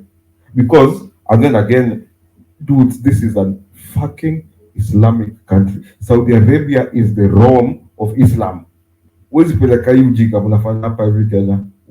Okay? So yeah, let's talk more about it. I don't have a resolution. I came with a bit of anger because Kenyans are just out there fucking up in Islamic countries. We know how Islam looks, particularly in the 21st century, man. You cannot afford kupeleka hiyo ujinga yenu for Saudi Arabia, which is the holiest places for Islam. Yeah. That's my closing remarks. Atungurumeista Twitter kesho ndawekea details za play. Thanks, Jav. It's a sad thing, the Saudi Arabia story. It's very sad. It's a conversation that we need to keep going. We must, until we resolve it. Yes, to shed more light to it. And those who are, they say, your sphere of influence versus your sphere of concern. Right now it's in our sphere of concern. Concern, yeah. Because we might not be able to. We can't. These are policies. These are policy issues. Yes. So those who are in the sphere of influence really need to address this issue. Yeah, it is bad for Kenyans to live here and go into slavery, coming from a free nation. A free country. We fought the fucking white man. And I can tell you for sure, these same people would not allow their daughters to go there. Their daughters are in Yale, bro. What are you saying? So we need to fix this country. That is why Sony wants to join politics to change this fucking country. That is why politics is important. If we mess this country up, we have nowhere else to go as Kenyans. We'll just look like fools, ridiculous. And for the men, maybe the women will go. But for you men, you are going nowhere. You will not go anywhere else and be accepted. So sort out your own fucking country. Kenya is our home. We need to fix it. Whatever differences we have, Yes. we must fix this place. Yes. Even if you're not benefiting, it is good to wake up to a safe country where you can go about your business and prosper without anyone getting in your way. If you want to find out more, you can look for Solid Kiluta on all my handles, social media handles. We are working on